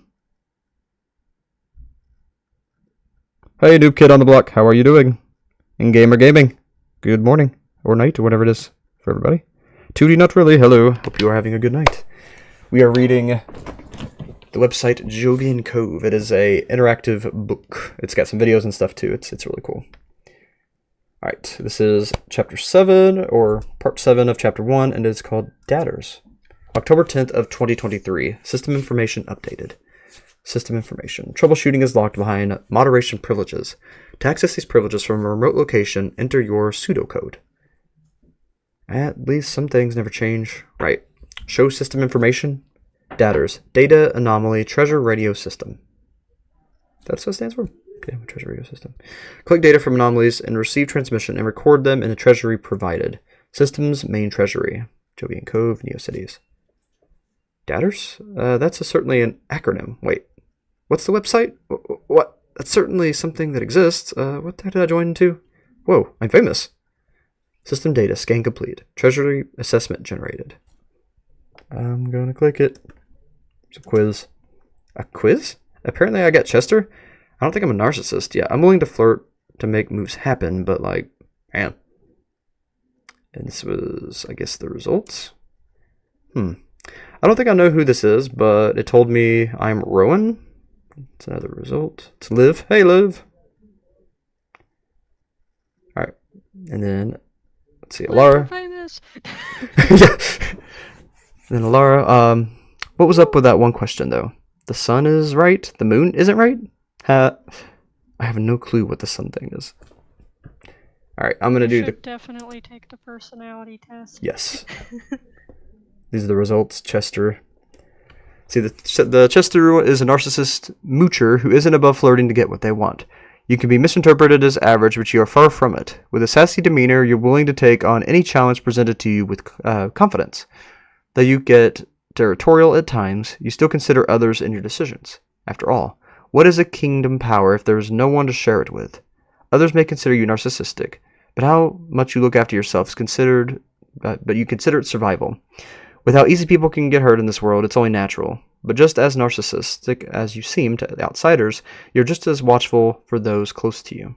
You're probably willing to flirt with the president himself if it meant you got a better life for you and your friends. Whether they see you as selfish or a tryhard, at least you're not doing nothing. Keep up the hard work and try not to hurt your friends' feelings. I like that one. And then Rowan, you're a stubborn, stoic person that prefers to keep his girly side a secret. People may fear that you would be an outburst or intense reaction, but you rarely lose control like that. To you, it's more important to keep calm and level-headed to avoid harming yourself or others, even if it makes things less enjoyable for you. You may find it hard to not get frustrated when you see people who are able to cut loose and have fun without a care in the world. Maybe you could try loosening up a bit yourself to test how others would like the true you. You still have freedom of choice and people who like you, despite feeling like you are not around enough. Feel that one. If anything, you are always there just when they least expect it, and right when you are needed to save the day. Just to try to have a little fun. Try to have a little bit of fun sometimes, okay? Alright, let's do it. Personality quiz, number 1. Someone close to you tells you that your usual outfit makes you look ugly. How are you most likely to react? I feel like I look ugly, tell them that the comment made me feel, no. I give them a compliment, never change my outfit again. I would not care what they think or say. I'm ugly now. I would ask them to explain why and probably agree. I ask them to explain why and inform them on why they are wrong. Some other was. I would probably ask them why and try to figure out how to improve myself. Number 2, your friend is obviously upset. What are you most likely to do about it? Can't afford to lose anyone. I'll be careful to say something helpful. Maybe I will play a game with them to lighten up the mood. That sounds like me. I'll try to give as much help and resources as I can if they ask me, and even if they ask me to stop. I'll ask if they're okay. If they say they're okay, I'll keep an eye on them for a bit. I'll ask them if they are okay. If they say they're okay, I will take their word for it. I will either offer professional resources or help delve into the root of the issue. It's either that one or play a game. I'd probably do both. I'd probably play a game with them to get their mind off it, but then try to delve into it after things have cooled down. So just pick one at random, I guess. I'm just going to go and do the game. That'd be the first thing I'd do. You have a lot of free time on your hands. Off 10 minutes of it. Like when? Right? Between 2 jobs and videos and writing. Yeah, okay. What are you most likely to do? Start socializing to get my foot in the door with everyone I know. Actually, yeah, that sounds like me. Use the time wisely and prepare for the worst. Do something simply for enjoyment. Nope. Ruin others' free time by making yourself the problem. Mentally recharge. Mentally recharge too. Work on something productive. Jump between. No, something productive. Yeah. Which of these would you consider most likely to be your greatest accomplishment? Most recent thing that anyone has been proud of me for. I'm very proud of every breath I take. Mental epiphany that has changed the way I view my life and others. An impressive project I poured hours of work into. The most recent thing I've managed to do, no matter how small. One time I convinced someone to do something crazy for me.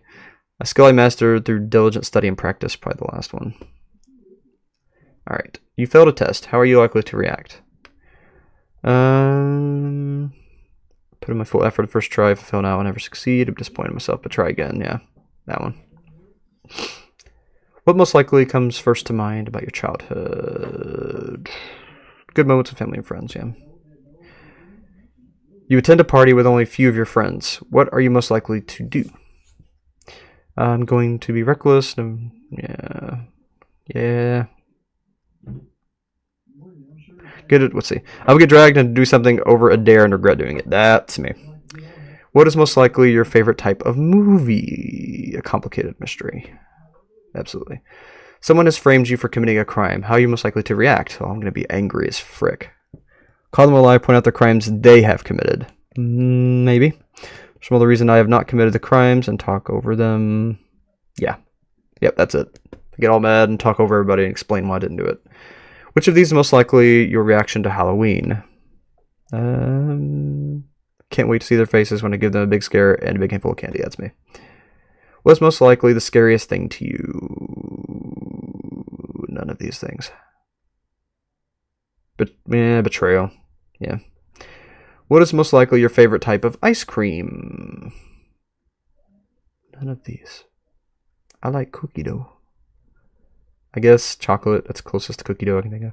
What is most likely? The sun is right. The sun is right. The sun is right. The moon isn't right. The moon isn't right. The moon isn't right. Middle one. Which is most likely to be real? Aliens, doppelgangers, magic, cryptids, ghosts. I want to say ghosts, but I think it's more so dimension slipping if it were real. I am Rowan.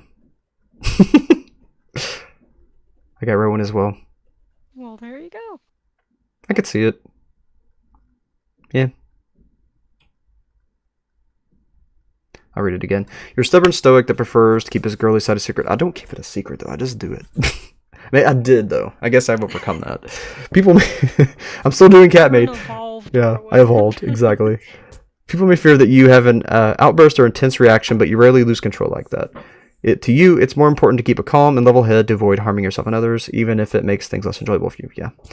You find it hard to not get frustrated when you see people who are able to cut loose and have fun without a care in the world. Sometimes. Maybe you could try loosening up a bit yourself to test how others would like the true you. You still have freedom of choice and people who like you, despite feeling like you are not around enough. If you think you are always there just when the least expected and right when you are needed to save the day. Just try to have a little bit of fun sometimes. Cool. Having fun? Yes. So apparently I am the same as Liv. Is this the Liv? The famous Liv, the archivist. Yes, this is the Nice. Liv. The Liv. Ooh, Terminal's back alive! How did I miss that? Yay! I love Terminal. Okay. Don't know why, but I'm like super bound to that character. Okay. October 11th, 2023. Begin frequency. Chester sighs as he turns the rusted doorknob and takes a step into the room. Luna. Hello? Hey, Luna. Chester's ears perk up just as he closes the door behind himself. Chester is greeted by a soft and polite voice from another room. Come in, dearie. Make yourself at home. Chester quickly mumbles under his breath. Not now. The friendly voice responds. I mean, you can take your time getting comfortable. Why am I making it sound creepy? You're getting comfortable. Luna, okay, no problem. You don't have to respond if you can't. No, not that. Sorry. Okay, what? That was Chester yelling. Why is he? That was the quietest yell I've ever heard. No, not that! Sorry! Chester yells back as he makes his way through the building to the room that friendly voices came from. He enters and sees a calming atmosphere with wooden wind chimes. Ooh, it does sound peaceful. Cracked wooden open windows and bookshelves lined with crystals and gems. Here and there on the shelves and window sills are scented candles in various colors. Someone sits with perfect posture in a cushioned chair. Beside the chair is a deep red lounge chair that Chester instantly rolls his eyes at. Really? A lounge chair? Luna. ... The stranger tilts their chin up slightly. Is there a problem? Chester smirks sarcastically. You wanted to try out giving therapy and thought that I was the prime candidate? Luna. I don't know. Free therapy sounds good? Chester mumbles. I'd hardly call it free. The stranger tilts their head slightly at Chester. Pardon, but am I offering this gesture as a friend helping another friend? I consider it more charity. An act of charity that you should learn to accept. Chester smiles dismissively at the comments as he sits on the end of the lounge chair. Well, go on then. If you want to try and give me therapy, then go ahead. Balls. The stranger nods agreeingly. I will try, thank you. Chester suddenly seems taken aback. Balls? The stranger stares at Chester and blinks. What do you mean, balls? Jesus, can you not catch a break, huh? Chester growls. Me? Catch a break? You said balls first! The stranger sets their cup of tea back down on the side table as he leans in closer to inspect Chester. The stranger sounds mildly confused. I never said balls. Are you doing okay? It looks like you're talking to nothing. Or if the guy can see me, a puppet. A puppet? Yo, that's so cool. Neat. Also, hi. Vile? Is that Violet? Yep. The Violet? The Violet. Oh my, okay. It's the Violet, oh my goodness. Yeah. Woo! Whoa. Where'd your autograph? Yeah. Neat. Also, hi. Chester scoffs. Hi? But a puppet? What? The stranger's eyes widen as he promptly stands up and backs away from Chester. The stranger has a serious but calm tone. Chester, you're talking to yourself, but don't worry. I know what to do. You're in good hands. The stranger sprints out of the room as Chester's ears perk up again. Chester yells back, What? No, I'm not possessed. Not this again.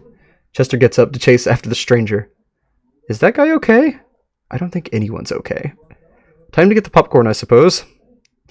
I love chatting with crazy people. Makes my life feel a lot less insane. Not a person. Frog. Chester runs down a hall into a door as it's slammed in his face. He's senile is what he is. Terminal, open the door. The stranger yells back. One moment, just getting ready. 2 of 7 found, Cole said. Luna, 2 of 7? What do you mean, Cole? Terminal? Oh wait, I see. What? Chester tries the door handle, but it's locked. He yells while taking a hairpin out of his fur and puts it into the doorknob. Term, put the holy water away. We aren't doing another exorcism. What do you mean, 2 out of 7? Term yells back as there's various shuffling sounds.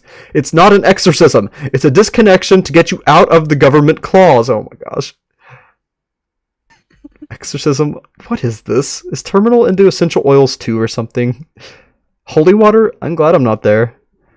Yeah, that would destroy Cole. I'm not really surprised, but this is also weird to read. Chester smirks as he opens the door. Trust me, He's into more essential oils than the entire U.S. Army. He walks in to see Term, digging through boxes frantically. Term looks up at Chester in surprise. See? The government already has you in their clutches! Term resumes quickly digging through boxes. Cole, the U.S. Army uses essential oils. I know, right? That's what I was thinking. Luna, oh god, the Army is into snake oils and multi-level marketing. I sure hope not, Cole says. Chester sighs with a smile and folds his arms. Terminal, I'm not going to tell you this is a friend. If you so much as lay a hand on me, you're getting another restraining order from your collection. Term nods. Very well.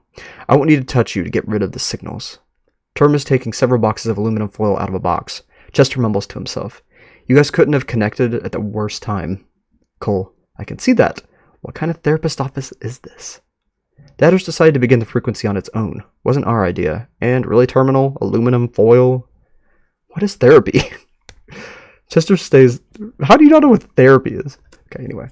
Chester stays where he is, as Term grabs a few boxes and heads to Chester. It's just his house. He's a wannabe therapist. Term grumbles at Chester. Don't give him my address or I swear. Chester laughs. Oh yeah? And why shouldn't I? You pay taxes. If it was the government, they would have already known where you live. Term comments. Bold assumption, dearie. Chester blinks. What? Luna. I know where he lives. 69-8 Cherry Lane, right? Spider. How the heck did you know that? Luna does a little smile. Don't smiley face me, Luna, you little... That's not funny. Chester continues to smile. Nope, it's... Oh, he just says it. Nope, it's 914 Lover Lane. The house with all the loon crap in the front. Term shakes his head in annoyance as he starts laying down sheets of aluminum foil in a circle around Chester. Cool. Noted. Got it. Thanks, Chester. Lover Lane? Loon? Like, what? Plastic flamingos and stuff? Ew. Lovers. Chester ignores Term as he talks. Oh, you'll see. And seeing as you all are loons, you especially love it. Term is almost done making a circle as he looks up at Chester from the ground. Any last words before I disconnect them? Perhaps you should get out the foil circle before we get disconnected? It might not work. Then again, getting out might be a good idea. I doubt it'll work. Foil doesn't block radio, nor radar signals. You'll need a Faraday cage to block out any radio signals or jammer. You remember who this is, right? Yeah, I remember. As do I, and that's what worries me. Chester shrugs. They don't think it'll work. Term sets the last piece, completing the circle. Chester glances to the side. Did it work? Cole. Nope. No, it didn't. Luna. Nope, we're still here. Spider. Unfortunately, it did not. Chester gives Term a sly smile. Nope. Term huffs as he stands up and dusts off his pants. Then what does work? Chester shrugs. I mean, that one thing said about a Faraday cage? Something? Term's eyes widen. Faraday cage. A mesh cage with aluminum and copper mesh. Of course. Term darts out of the room. Chester giggles, some to himself. This guy's insane. Shut up. Spider says. Luna. Does he do conspiracy theory as well? He sounds like someone I'd love to chat with. Does Spider remember their relationship? Is that why you're saying shut up? Yep. Oh my gosh. So it is like canon, but it's like alternate. Like I'm not really confused about what's going on, but I feel like I missed something big. We'll see. Chester laughs. Oh, definitely. He believes them all. Term returns carrying a fresh cup of tea with a hint of steam rising off of it. Term promptly folds out the cup tea to Chester. Here, take this real quick. Chester grabs the teacup and chuckles. Let me guess, infused with aluminum somehow. Cole, this is certainly something. Spider, tell me about it. Luna, oh, tea sounds good. It does sound good. Liv, spill the tea, sis. I don't know. Yeah, Liv, let's go. Liv, there we go. No. Woo! Dadders. Chester takes a sip of tea as Term explains. Just some mild sedatives. What? Mild sedatives? Chester instantly stops drinking the tea. Sedatives? Term, you're drugging me. Do you know I could have arrested you for that, right? Term nods. I know. We're just friends and I wanted to keep you safe. What the frick? Chester blinks more. Friends don't drug other friends. Chester drops the tea as his legs give out and everything goes numb. Term catches him before he can hit the ground. Chester's vision blurs before he passes out. Holy crap, Terminal, what the frick? Dude. In frequency. I guess. Another one bites the dust, Cole says. Everyone else is quiet. I know, it's just a new timeline, but why am I not surprised? I take it back. It's still her. All of this because of balls. I know, right, Liv? Right side. We have a name now, so we could probably do a frequency with him? Do you really want to? Not really. I assume terminal will come up again. This is wild. Alright. Ghost of Wicked Woods. And this would mark the halfway point. Check one thing real quick. Alright. Ghost of Wicked Woods, October 12th of 2023. Spider. Okay, begin frequency terminal. Error. Frequency unavailable. Signal obstructed. He found a way! He had made a Faraday cage! He did it! What? It's frequency unavailable? No offense, but I think frequency unavailable means frequency is unavailable, Spider. Also, good morning. Yeah, but there's gotta be a reason for it. Well, Cole did mention something about a Faraday cage to Chester. It's not like he dropped off the face of the earth. Troubleshooting is locked behind moderator privileges. To access these privileges from a remote location, enter your pseudocode. Considering this is radio, it makes sense that Terminal conspiracy theorists would do something like that. Like, I bet if we tried the same with Chester, we'd get the same thing. This is really strange. How so? It's basically her. This all feels like crap she would do, but it's not her. It can't be. Well, yeah, Terminal's him again. I'm sorry, Spider. I don't think anyone is like what we knew before. Begin frequency. And if that doesn't work, you could just give up. Chester laughs some. Term sighs. Just bear with me. It should work here soon. Hi, Chester. Speak of the devil, and he shall appear. Hello, Chester. Chester's ears perk up as Terminal sees his ears move. Term points at Chester as he yells, "Ha! It worked! They're back now! Ha ha ha ha ha ha!" Yeah, we are. Hey, Chester, remember what we said about see no evil? Could you take a good look at Terminal for us, please? Chester scoffs to himself. Have fun seeing a loon. Chester looks over at Term through the mesh of wire wall between them. He sees a rather tall goat non-feral with rectangular red pupils and yellow eyes. He wears a headband in front of... He's wearing a headband. Wears it in front of his sharp horns that holds back a full head of long black and wavy hair that's loosely pulled into a ponytail. Hanging onto the headband next to his face is a small yellow crystal. Chester looks him up and down as Terminal glares at Chester. I'm not a loon for your information, dearie. And can you stop checking me out like that? We've been over the whole staring too long thing. Terminal wears an open tunic and durable pants tailored to his denigrated legs with cloven hooves. A long and almost fantasy-styled tail with long black hair on the end trails behind him. Chester giggles some. What's wrong, Termy? Don't like being checked out by the government? Chester moves his eyebrows up and down at Term. He's like, Luna. Thanks, Chester. You're the best. What's with the crystal, though? Chester intentionally speaks louder so Term can hear her. Sage. You can hear over them. Sage here thinks it keeps the aliens out of his brain. Term rolls his eyes and returns to shuffling through some papers. When I bought it, they told me it was to help with good luck, fortune, and protection. I keep it on me just in case. Chester nods his head side to side, like protecting you from the IRS when they discover years of tax fraud? Oh, or protecting you from the fines you'll be charged for kidnapping me? Chester smiles as Terminal rolls his eyes again. Enough. Enough with your banter. I don't even want to speak with you again. I want to speak with the others. Of course you do. Though if you want to do that, you'll need to step out of the cage or whatever it is. Chester responds. He's not in a cage. I am. Terminal grabs a stack of papers and walks up to the wall mesh. Assuming they are listening in, I will explain. Chester here is a Faraday cage room made with mesh wire. I stand outside the cage and control a panel of mesh that can slide off from the top of the cage, allowing communication with Chester. If at any point I don't want to speak with you all, I will slide the mesh back into the top of the room, and you will no longer be able to communicate with Chester. I am the one who dictates when this conversation ends. Is that understood? Spider, sure. Luna, whatever you say, Terminal. Chester nods. They agree. Term nods as well as he holds a piece of paper. The document I am presenting to you is a news article of another death in Wicked Woods just outside of town. Chester glances at the article but laughs. This again? It's just some murder or wild animal. Come on. Term clears his throat. As I was saying, there have been several disappearances or deaths all lining up with some local rumors. I have reason to suspect the government would know the cause of these deaths and if the rumors are true. Chester, do us a favor and read the article. Luna seconded. Caleb thirded. Is that a word? Thirded is a word. I feel like it is, at least. Chester squints as he tries to read the article. His vision is a bit blurry, but he's able to make out the words. He reads it out loud. Another man was found dead in Wicket Woods about 6 miles out from town. Family reports the man was Damon Fugit. Always went into the woods for a hike, but on Saturday at 8 a.m. he came home early from his trip. He was hysterical and described hearing the screams of an unknown creature that chased him out of the woods. Despite the rumors, the family assumed he had stumbled across a rabid feral animal, and his imagination must have taken over. A few weeks later, on September 29th, that's the day we started, that's odd.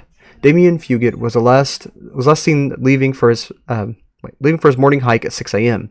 He was reported missing when he did not return the same day. A search party was sent out and found the remains of Damien Fugit. Oh crap. He had 19 puncture wounds in his chest, and his limbs looked torn and chewed, seemingly by a wild animal. Investigation of these murders continued. If you have any information, please contact your local authorities. Luna, what the heck? Terminal said something about rumors. Do you know what he's talking about? This is the first I've heard of these murders, and I question why 18 bullet wounds were necessary. Just sounds a bit... Small little thing I've changed there. It's no longer puncture bullet wounds. It's yeah. Puncture wounds. Why 18 puncture wounds were necessary. Just sounds a bit, and pardon my pun, overkill. Yeah, it is a little overkill. Datters. Chester nods. They want to know about rumors. Turn puts the papers away and gets out another page as he reads from it. Rumors are recorded from both loons and normal non-pharaohs reporting the deaths could be caused by a mythical creature. A creature sent by the gods of swords and gold. Once you hear its screams, your soul is doomed to be devoured by them. Numerous murders in the area report the same patterns of hearing a chilling scream and later turning up missing or dead, often with bite marks or puncture wounds, but no claw marks. Any victims found with their own knives or weapons are often found with a weapon lodged in their chest.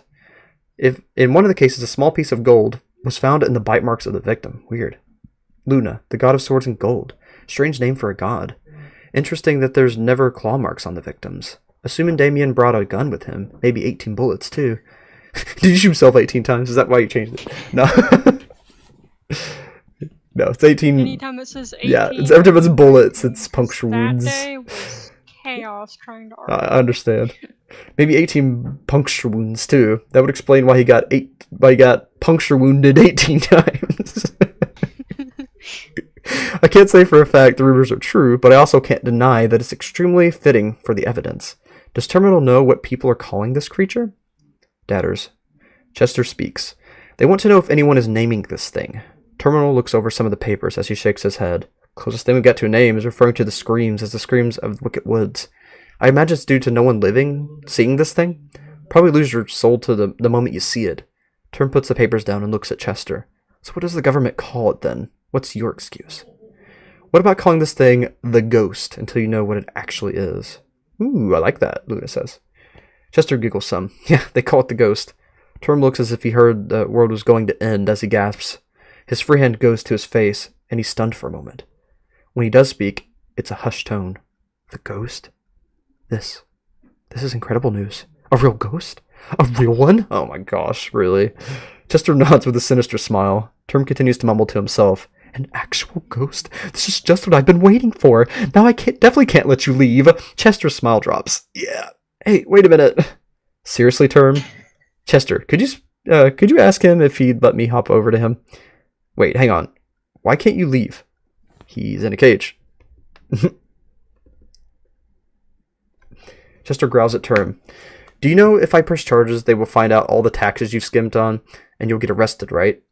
Term shrugs as he straightens up the stack of papers in his hands. Maybe, maybe not. Either way, that's assuming you ever get the chance to tell them. Chester laughs at the absurdity. You're insane. I'll just get the people I'm talking with to go help. They already have your address.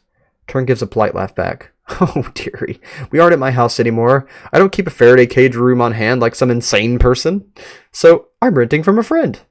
Turn gives a small smile back. Let me guess. He's at 6012 Chestnut Street right now. Call it intuition. Chester groans. No, like, I wouldn't know where the hell I am right now. He's drugged me. Term puts the papers away in a box. Man, this is a pain. What the heck, Term? Hold on. I want to try something. Who has a spare Faraday cage just laying around casually? Cole. I do? Are they at Cole's house?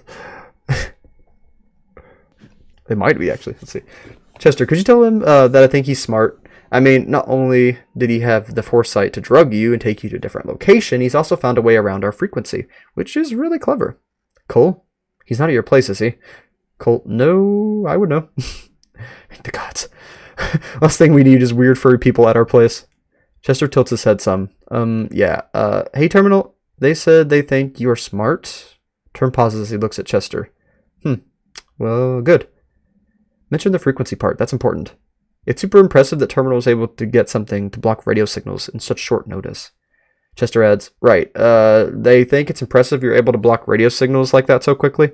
Term nods. Thank you again, but it's only the logical conclusion. I remember my friend had one, so I was quick to action. Spider. And it's not just the Faraday cage, whatever he's done to block us from connecting. It's impressive. Why are we completely unable to begin a frequency with him, even despite not being in the cage? Chester takes a moment before responding. So how is it you can't be connected? Is this room you're in like a Faraday cage as well? Term smiles as he gestures to his head.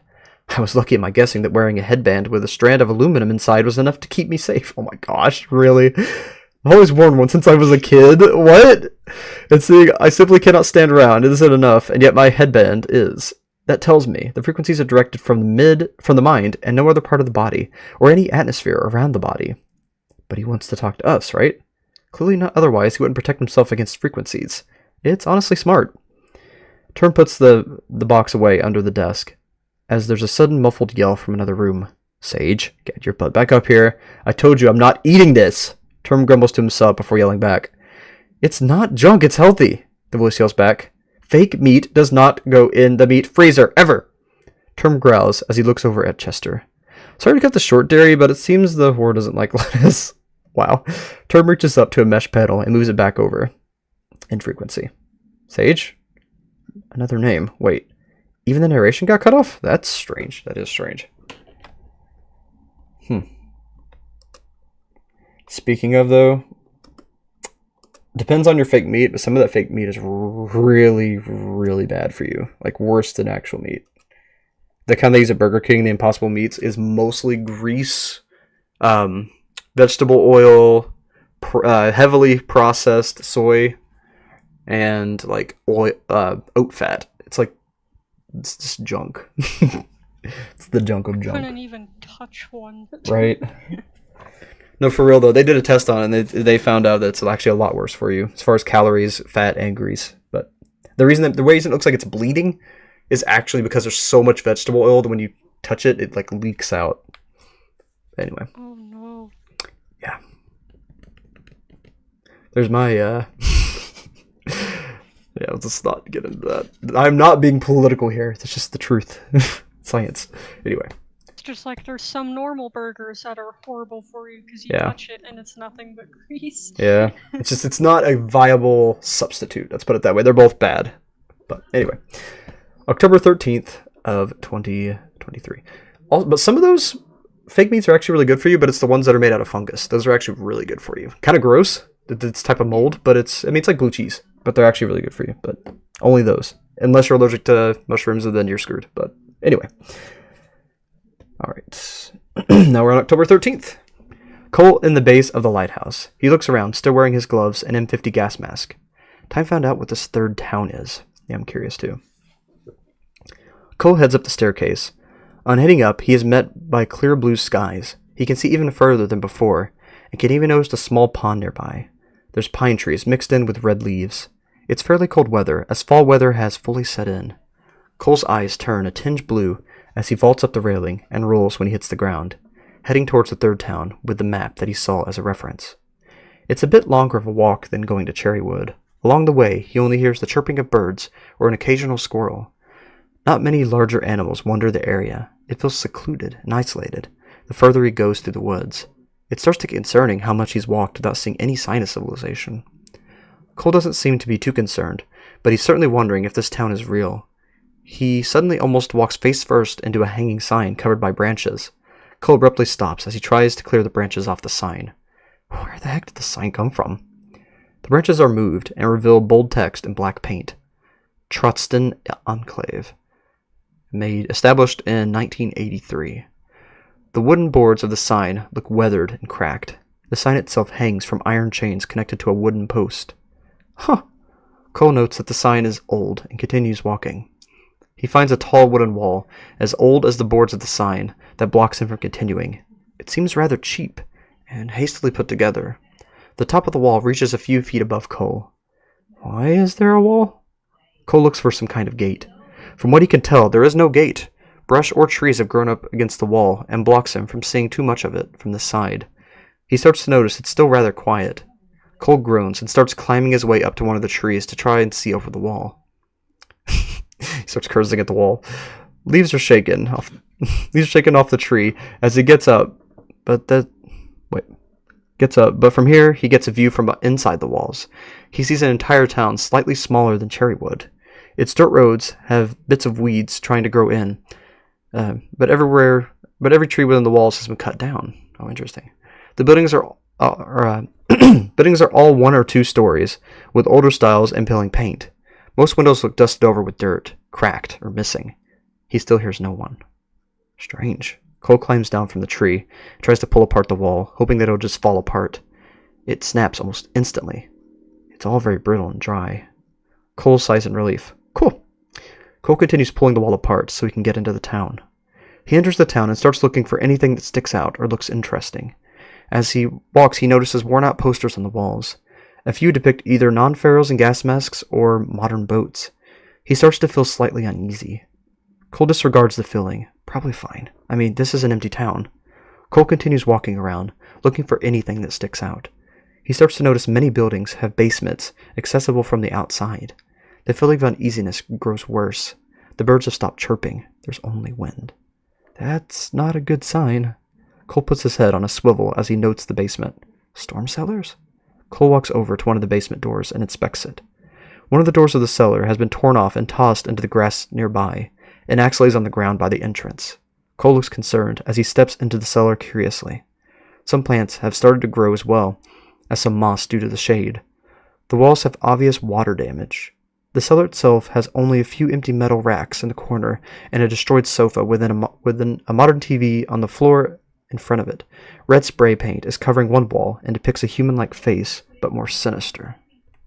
The devil. Cole searches for any sign of how long they might have been in the cellar. Just as he's about to look around, there's a loud tumbling as the axe from outside falls down the cellar steps. Oh, frick, somebody's there. Cole quickly spins around to face the steps. Who's there? No one responds. The axe stays laying at the foot of the steps. Stupid ghost.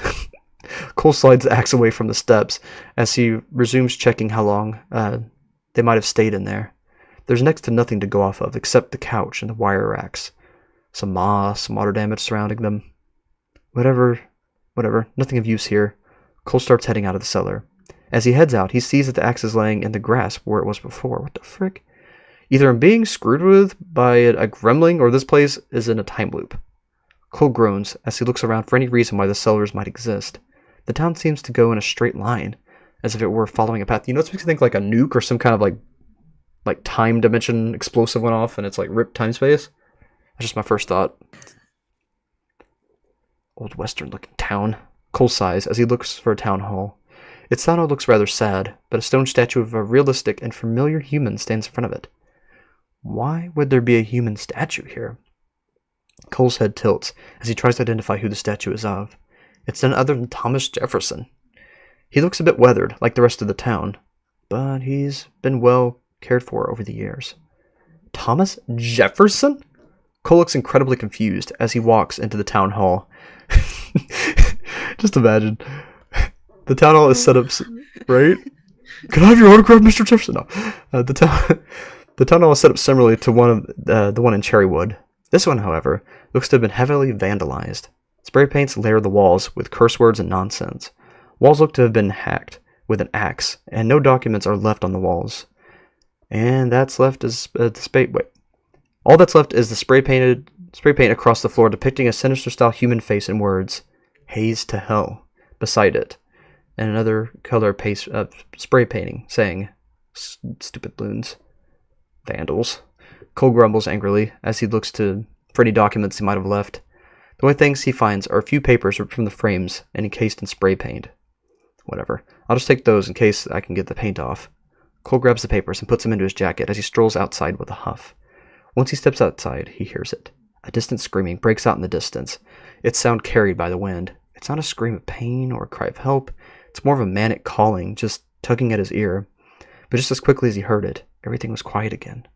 He's filled with a feeling of dread and bad luck. I have to get out of here. Cole starts running for the wall he took apart. All he can hear is his own heart racing in his ears and the sound of his feet hitting the dirt. He reaches the wall.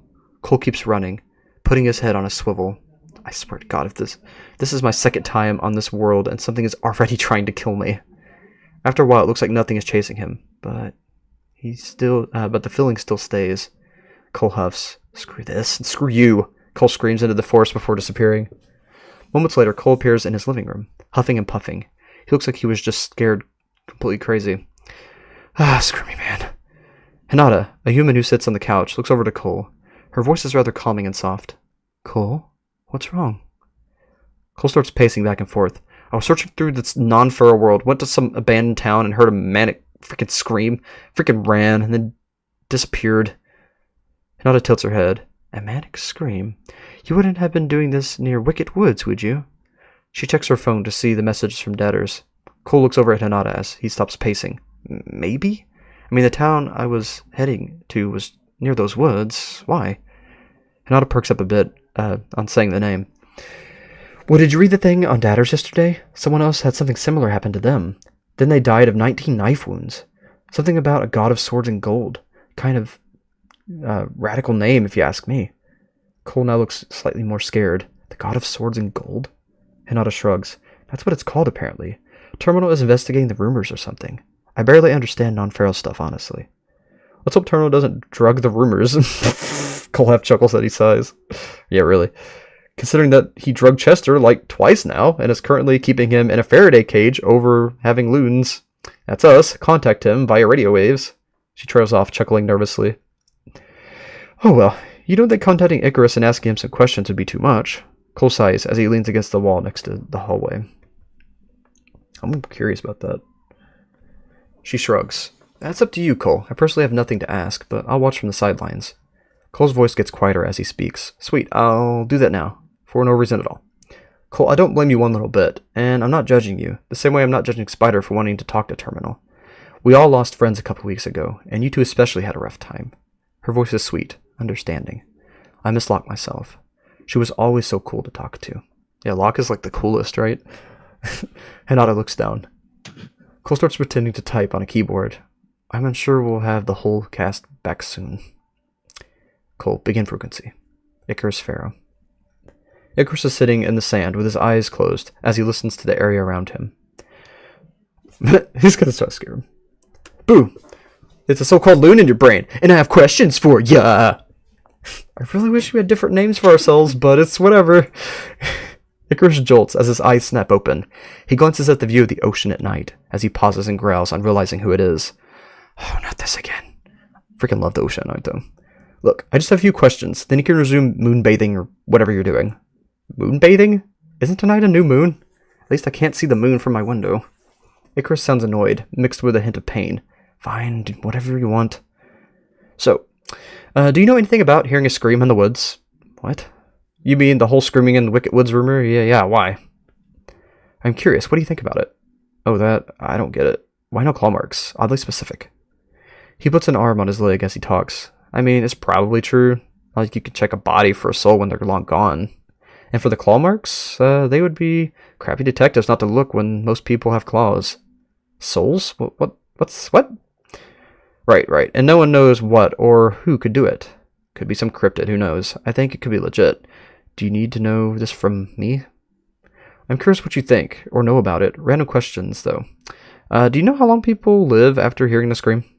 He grits his teeth. Some of his hand tightens. He sounds a hint more pained. I know there's some weirdos who think it's based on the moon. Brighter it is the night, the more often it seems to happen. So on full moons, basically. That's a scary rumor. Are you okay? He takes a controlled breath. I'm fine. He is not fine. You don't sound fine, dude. Yeah, I'm in pain. Are you positive?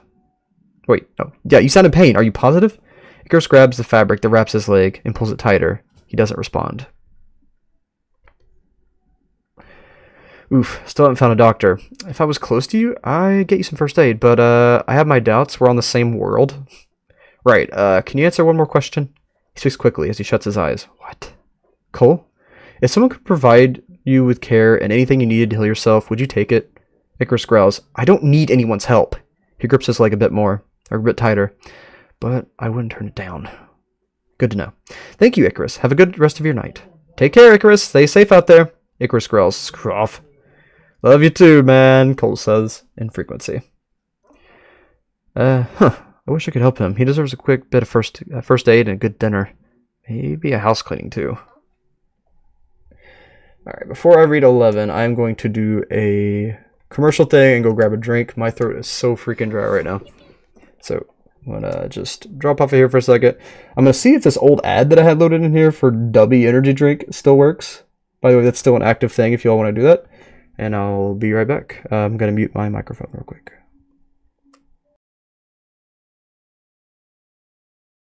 Dubby Energy is a healthy alternative to most name brand energy drinks. Not only will it leave you feeling great and give you the energy you need, but there's no crash. Dubby, the energy drink that gives you the drive to punch through walls, but you really shouldn't. Drink Dubby today. Available in a variety of flavors, such as Dragonade Dub Sludge, Galaxy Grenade, Passion Joy Tea, Monkey Madness, and Beach and Peach. Dubby, be better. Use code GPREADS for a discount on your first order.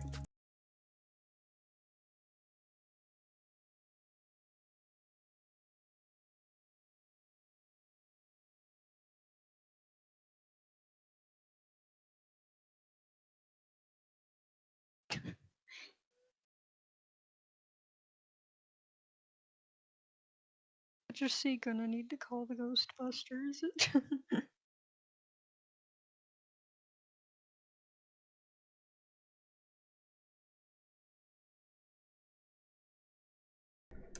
Okay, you all should be able to hear me now. Whew, so, am I peeking in the stream? I feel like I'm peeking. I'm going to have to hear myself real quick. Am I peeking? You're going to hear an echo. Okay, you all should be able to hear me now. Whew, so, am I peeking in the stream? I'm not peeking, but I'm very loud. I'm going to turn myself down just a little bit. Am I peeking? You're going to hear an echo. Yeah, it's kind of loud. Okay. Okay, that should be better. Yep, now we're not peeking. Okay. So, I got myself an antioxidant drink. So I'm going to drink. Nice. Yeah. I think I sold like 2 of those Dubby things. I wonder if they were good. I didn't even try it. I was just like, oh, cool. Somebody's going to sponsor me. Is it like an energy drink thing or like a powder thing? It's like G Fuel. It's a gamer energy drink thing. Okay. Yeah, it's supposed to be really good for you though. It's supposed to have like antioxidants and vitamins and stuff.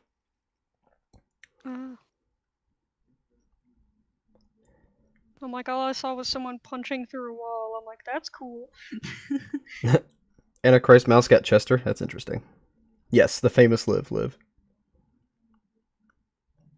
let's go. Alright. Let us continue. I can't believe we've already done all this that quick. Like, that was quite a bit. Alright, so we're on 11. We've got 1, 2, 3, 4, 5, 6, 7, 8 more. This one is called An Arm and a Leg. This was on October 14th of 2023. His heart is racing as he sprints through the trees. Branches of bushes filling like bats as he rips his legs through the underbrush as quickly as he can. His breath is faster than his feet and his arms desperately try to push him any lower hanging branches out of the way in the dark. Is something chasing you? His head whips to the side as he runs. All he sees around him is dark pine trees and the faint white clover flowers. Hello? Who's there? He continues to sprint as fast as he can. He hears a blade striking a tree behind him as he changes directions. Hi there, it's Luna. You might be wondering how I'm speaking to you in your head.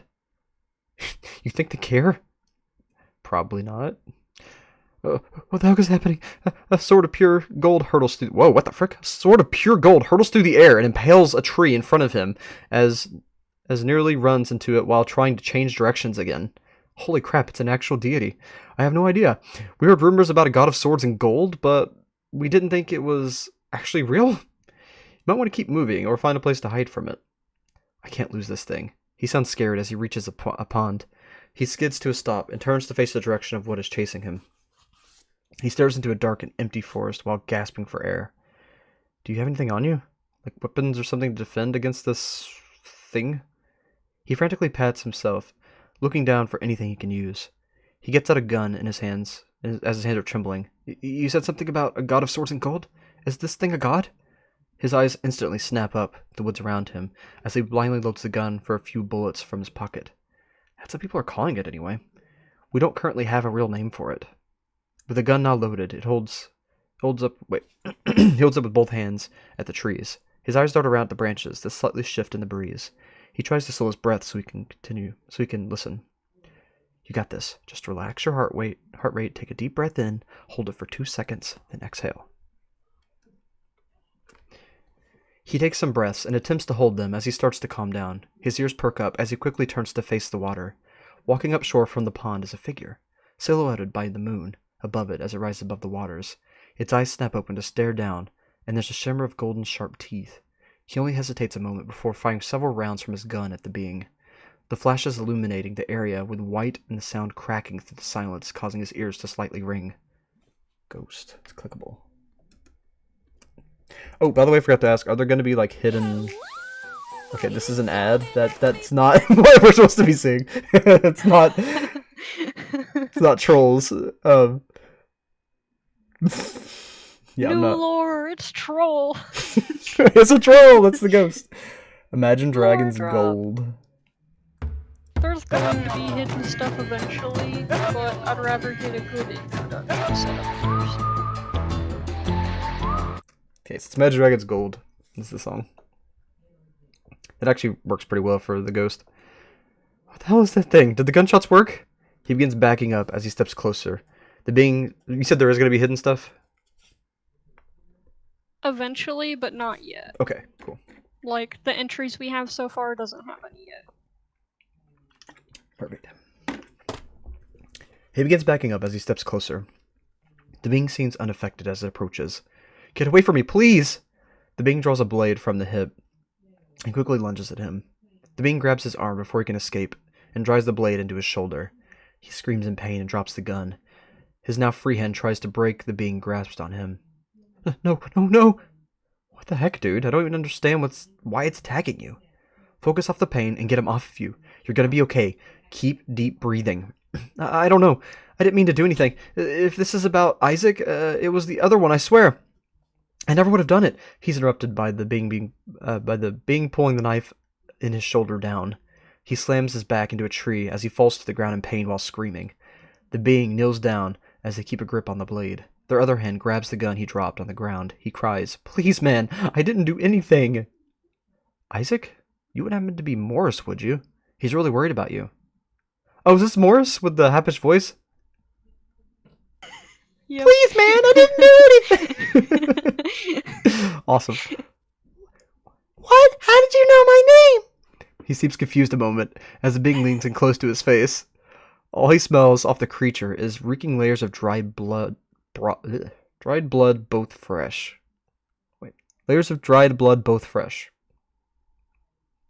He hears I it think faintly. something messed up there. I'll fix that later. You're good. Both. I think it's supposed to be layers of blood, both fresh and dried. I think. This is what I get for being dyslexic and You're trying fine. to archive. You're fine. He hears it faintly whisper to itself before it speaks. Its vocal cords sound torn to shreds, and the voice cracks as it speaks very quietly, yet monotone. Stale souls aren't as crisp. You know what? No. That gets a Mr. Herbert voice or something. Stale souls aren't as crisp. He freezes up in fear, only slightly shaking. Icarus asked us to look for you. Gave us your name. He was worried sick for your well-being. And on this creature, is there a mask on it? If so, try taking it off. I don't think so. He's interrupted by the being, again, who glares at him. The being speaks. I'll get it out. Oh, okay. Now someone's gonna rape you. Imagining Mickey Mouse threatening to take out your soul, going, I'll Get it out. Yeah. I'll get it out. Oh no! Honestly, that's more terrifying than a demon. Gosh. It's not as crisp. It's Rush Chris, yeah. Suddenly, the being slams the gun into Morse's chest. In frequency. Oh crap, he's dead. That thing is coming after me?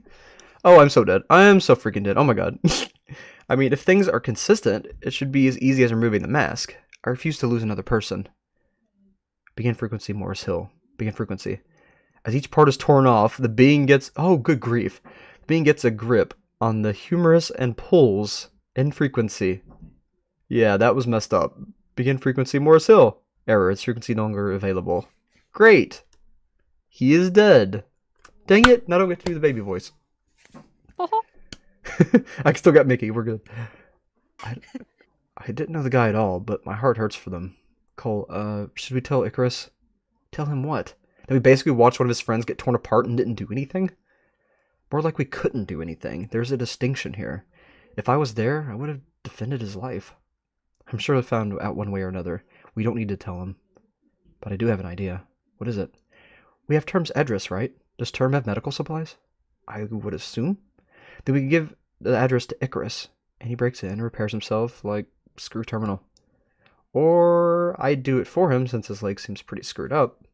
I like that idea too, honestly. You figure out his location. I'll work on a plan to get into Term's house.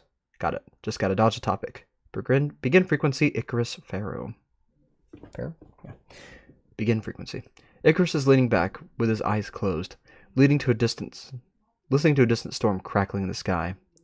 He keeps a hand on his leg, somewhat near the wound. Hello, Icarus. Icarus snarls as he keeps his eyes closed. His voice is a bit lower than usual, due to annoyance. What now? I have a strange question. I was trying to figure out how we can get you some help, but, do you live near 917 Lover Lane by chance? We know Term's not there, meaning there's probably supplies to heal your leg wound there. He growls. Like I know where the hell someone random street is? Like, I can get there? He opens his eyes and looks down at the wounded leg, wrapped in another cloth. Okay, where are you then? Maybe we can guide you there? I got a map. Icarus groans. He glances around past the vines and red-leaved trees to a structure barely peeking out from the horizon. I'm near a lighthouse. Is it a lighthouse in the forest by chance, Icarus? Yes, some old abandoned one. Uh-oh. Uh-oh. You're near that area. Any other landmarks near that? I don't see any on my map. Sorry about all the weird questions, by the way. It's northwest from Cherrywood. Take the road to Haysboro. Go off the right when you see it over the trees. Icarus pulls himself up and dusts off his pants. Luna. Ah, there we go. Got it. I was looking northeast from Cherrywood by mistake. I'll get back to you when I figure out how to get to Lover Lane. See you soon. In frequency. All right, Cole, you're up. In frequency. I'm moving to Lover Lane. I got a glass beaker and some other crap in my pockets in case I need it. Why would you need it? But whatever. Good luck. Stay safe. If you need anything else, let me know. Cole appears in the lighthouse, wearing his typical gas mask and gloves as he starts racing up the stairs. Some items in his pockets clinking around. He reaches the top to see it's dark out. Half of the sky slowly being taken by clouds, as there's a storm lurking in the distance. Cole vaults the railing and hits the ground as he rolls and starts moving toward 914 Lover Lane. As he sprints, he runs into Cherrywood. The town seems almost like a ghost town, with how quiet it is at night. Only one or two people are out, taking a night stroll. While looking for the street, he passes by a lit-up walking track. Out past it, he spots Lover Lane on a sign attached to a stop sign.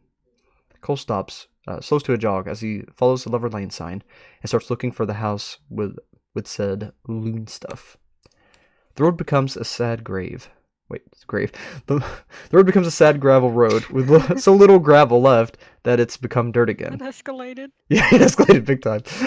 The houses in this area are a bit more sparsed out and covered in trees or privacy fences. He finds a yard quick as it sticks out like a sore thumb. It's filled with marble statues and metal artwork depicting humans and various aspects of them. They lead up to a wooden building with rocking chairs on the front porch. The neighbors on either side of the house have their fences up so they don't have to witness a simulation of an eternal yard sale aesthetic. Cole grumbles. What the heck is this house? He heads up to the house, looking at the windows to see if they're locked. Loon stuff was putting it lightly. What do you see? I was thinking like garden gnomes and plastic flamingos. Try marble statues. What? Yeah. Loon stuff is right. Are they human or like non-ferals? Humans. Anyways, I'm breaking into the house. Give me a couple minutes. Be careful. The window pane looks thick and old-fashioned with bronze locks on the seals. Even stepping near the house, he gets a strong scent of candles. Good God. Cole sighs as he checks if the front door is locked. The door's locked tight. Cole groans as he grabs a glass beaker out of his pocket and tries to break one of the windows with it. The window pops as the web of cracks spread across it. Cole tries to catch the glass as he pushes it. Let's hope I can catch this. The entire thing shatters into bits and dust. Crap. Cole quickly clambers through the window and starts rushing towards a bathroom. Got to poop. The entire house is filled with the various scents of candles. The house is also decorated in colored jewels, traditional arts of abstract shapes, and artistic furniture. It seems more like an oversaturated therapeutic getaway than a home. He spots a restroom from a layer of beads hanging over a doorway. What is this house? Cole runs into the restroom and looks for a medicine cabinet. I was so careful until the window shattered into dust and glass. Good Lord, enough with the scented candles. I feel like Spider's going to read this conversation when she wakes up and go crazy. It's possible, Spider, whenever you're reading this. Sorry, not sorry. Huh? Doubt they'll be mad. It's Spider. Fair enough. By the way, where is Icarus supposed to be? Let me see here. Near an abandoned lighthouse, northwest of Cherrywood. Take the course to Hadesboro and go off to the right when you see it over in the trees. Cool, got it. Bathroom had various knickknacks lining the walls as well. He sees the medicine cabinet is behind the mirror above the sink. Even the bathroom isn't safe from the scented candles. Cole opens the cabinet and looks for some gauze, antibiotics, and general wound care stuff. On opening the cabinet, he finds a mountain of pill bottles shoved in one corner, and some general supplies spaced out everywhere else. It seems Turin was well equipped to deal with injuries. Good Lord. Cole grabs all the stuff he needs to take care of Icarus's wound and runs out of the bathroom and to the front door. The front door has a standard lock and chain lock. Cole thinks about it, and then leaps through the broken window and starts looking for Icarus. He makes his way past the walking track in downtown. Heading back into the woods, he makes his way to the lighthouse. On seeing the lighthouse from this angle, he notices there is an attached house, as all lighthouses have. Sitting on the steps of the lighthouse's porch is Icarus. He looks tired, and has his wound leg laying straight, with strips of old shirt wrapped around his lower leg. He has his eyes closed, and a hand on his knee. Yeah, he's screwed. Cole mumbles, "Does he live in the lighthouse?" He approaches Icarus with the items in his hand, then clears his throat. "Hey there, man." Icarus's eyes jolt open as he looks at him. He looks to be partly gritting his teeth and stays quiet. "Word's got around that your leg needs some help, and I figured I would help you." Cole smiles, then realizes he can't see it because of the gas mask. Icarus sighs as he sits up a bit more. "Not need. I don't need anything from you." "So, do you know what my help?" Cole's head tilts as he looks at Icarus. Icarus looks away with a bit of a huff in quieter tone. "I want your help." "Good. Didn't get dust on my jacket for nothing, then." Cole half chuckles as he walks up to him and crouches down next to the wounded leg. When Cole moves closer, Icarus's arm shovels closer to his own pocket as if he's ready to defend himself. He watches closely. Cole rolls his eyes. "I'm not gonna hurt you. Calm down." He lets the supplies in his pocket and starts gently unwrapping the old shirt on the wound. Icarus responds, "Talk all you want. I'm gonna be ready if you try to pull anything." To spare details, what is uncovered is partially infected, but standard stab wound. Bold of you to assume I'd hurt you after Cole chooses his next word carefully. "Took medical supplies from a cabinet and walked out of here to find you." Cole grabs an alcohol wipe from his pocket and wipes down the wound. He doesn't look fazed by it. Icarus's hands tightens into a fist as he shuts his eyes and winces. He speaks past the pain. "Wouldn't be the first." Some people some people you've run into, huh? Cole tries to lighten the mood slightly as he applies the anesthetic to the wound. "Sorry about not warning you before applying the alcohol wipe. I know that must have hurt like a fish." Cole keeps speaking as if trying to ignore the pain. "Like you have much room to talk. I bet you know all sorts of loons and wackos." "Again, I'm not a loon," Cole sighs as he applies gauze and starts wrapping the wound with some dressing, making sure it's nice and tight. "Not sure how many times I'll need to tell you that." Icarus rolls his eyes. "Pfft, dude, you've worn the same gas mask for days." Cole looks Icarus in the eyes. If I could be certain you didn't have loonism, I would be taking it off." Cole sighs. "I don't enjoy wearing this thing. It's stuffy and muffles my voice somewhat. Icarus looks him up and down as he was trying to figure him out. What does me having lunism have to do with you wearing a mask? Is your face reflective or something? Do you have lunism, yes or no? Cole doesn't have a tail or anything visible that shows him to be a non-feral. Icarus narrows his eyes at him with suspicion. No. I'll trust you, but I swear, if if I give you an episode, I'm not gonna exactly trust your word as much. Cole pulls off the gas mask as he breathes a sigh of relief, showing a human's face with the hazel brown eyes, with white, partially transparent hair. Good lord, that feels better. Icarus stares in silence as he processes what he's seeing. Cole stares back, waiting and hoping it doesn't give him an episode. Icarus mumbles to himself. Huh. So this is what it's like to be insane? I could put the gas mask on, but it's entirely real. Cole looks down and notices he still has the gloves on. I could take the gloves off. Icarus adjusts how he's sitting as he watches Cole. Icarus then demands, prove you are real. How do you want me to do that? I just treated your wound so you could touch the bandages. I could touch you. I don't know what you want from me. Cole sets the gas mask down on the ground with a huff. Icarus seems stumped. I don't know. I'm seeing something I'm not supposed to be seeing right now. He watches Cole in disbelief, as if he's seeing a ghost. Just in case you think this face is a mask or something, Cole pulls his gloves off, revealing somewhat scarred hands, but human hands. Icarus leans in some as he looks at the hands. That's so weird. It's weird to be human. Cole seems somewhat embarrassed, somehow forgetting that his hands are scarred. I'm assuming you know I'm real now? Icarus scratches the back of his head for a moment. I mean, yeah. That you are the only one or something? Yeah, I guess. Cole nods as he quickly puts his hands in his pockets. I'm assuming you want to know my name? Icarus leans back into a sitting position, or sitting up straight. It's Cole. You told me about several days ago, about the telepathy thing? Oh yeah, that's right. Cole chuckles lightly as he glances Icarus up and down. Any other words I could take care of? Any other wounds I could take care of? I'd hate to have to see you in any more pain. Icarus doesn't laugh any. Unless humans can magically regrow people's limbs, that's about all you can do for me. Cole nods as he sighs. Best I could do about that is make you a new prosthetic hand. Wouldn't cost you anything, since I enjoy making mechanical and electronic things. Icarus raises an eyebrow. As great as that sounds, I'm going to put a hold on it, accepting any new offers from strangers, let alone a human one. Cole sighs as he mumbles. A little more human, but... Alright. Cole nods as he speaks up.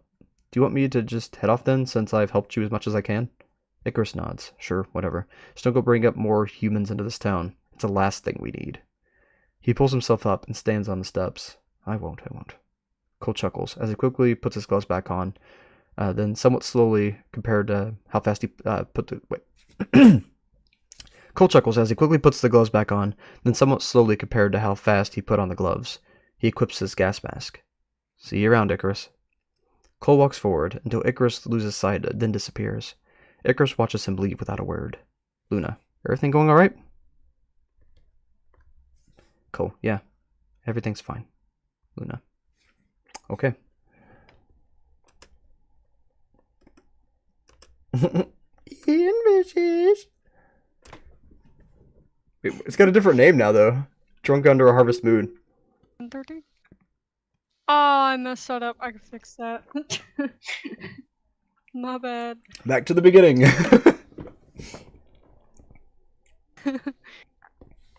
Alright. Oh no, it's still the right text. Just What is it? the title. Okay. October 15th, 2023. 120. Easy fix. 120? Hello? 120.10 to 101. If this is a police code, then 10106. But at the same time, I don't think I'm Unit 120. Dispatch is quiet a moment before responding. Wait, what unit are you? Did you need something? 120 comes in loud and clear. 120, 10-2. Dispatch response. Copy. 120, 69, 1020. 69, 1020. Ian Fishes. Dispatch. 1030. 120 laughs loudly in the radio. Dispatch sounds annoyed. Do you know what 1032 is? No. I do not know police code. It means drowning. Nice. That's all you need to know. Okay. 20, 1030, 120 response, copy. Luna, copy. 120, A, 1037, on 1513 Breakers Road, Collar Street, abandoned for 2 weeks, open trunk. 120, 120 response. 120, okay. 69, en route. Dispatch, 120, 10, 101. What's happening out there? Over. 120, 120, 10-4, 10-24. We have a 1973 Ford Mustang, black, forcefully open trunk, all doors unlocked, no keys, no plates, appears to have been hot-wired. In a panic tone was shuffling, 120 suddenly response again, requesting a 1018. Dispatch, copy, 120. 134, 1018, last seen on 1513 Breakers Road, 134. 134 response. 134, on my way. Geez, y'all stay safe. 134 response. 1030, 10, talking so much code. 1023, 120 and a vehicle missing. Dispatch, copy. 132, 134. 120, do you copy? 120. Dispatch, do you have a name for 120? Might be able to get in contact with him. It's like complicated to explain, but I'm actually not Unit 69. Just some loon you connected to via radio. Dispatch stays sternly silent. Dispatch says sternly after a moment to think. 69, 10-3. 134 responds. 69, 120 is William Bailey. Thank you, 134. By the way, can I have your name, just so I can have someone to report back to? Dispatch sounds more annoyed. 69, 10-3, now. 134 quickly responds. 69, 134 is Penelope Webb.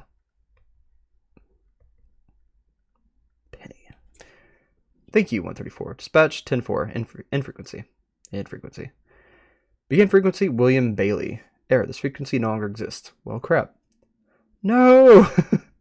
Begin frequency, Penelope Webb. Begin frequency. Penelope's making her way through some bushes with a hand resting on her radio. The area slopes down the road and into the woods. She speaks clearly into the radio that brings close to her face. 134, searching the area. Hello, it's 69. We attempted to make contact with 120.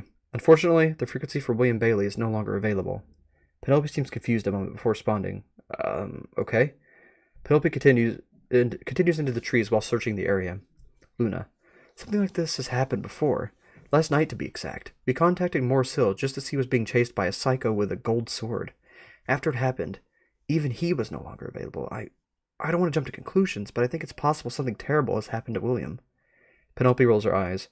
He was sent to investigate a suspicious vehicle parked out here. He probably hit the brake by mistake and went rolling into the woods. The Morris Hill event also happened at Wicket Woods. Look, I hope you're right about this and Dadders is just glitching out. I genuinely hope so. Penelope continues further into the trees. I don't know what you're on about, but last time I heard Morris Hill, he was taken in for questioning and witness protection. She hears some shuffling in the trees. As he quickly turns to face the sound, she quietly puts a hand to her gun. Be careful, Penelope. Penelope slowly approaches. As she gets closer, she can see something moving behind a fallen log. Suddenly being overwhelmed with a sickening feeling of bad luck, she backs up from the fallen log and draws her gun. Penelope, that's probably not going to work. Morris emptied a whole bunch of bullets into the enemy yesterday, and it was fully unaffected. Penelope backs up further. The creature behind the log lunges at her as she fires a shot at it and falls over onto the log. Something wraps around her ankles as she tries to push them off. Sharp teeth plunge into her neck. End frequency. Begin frequency, Penelope Webb. Error. This frequency no longer available. I swear to God, above. Hope this frequency is no longer available. I assume it means they're dead, but it's better to be sure than to make poor assumptions. This means the frequency is no longer available, as I thought. Dang. Somewhat human.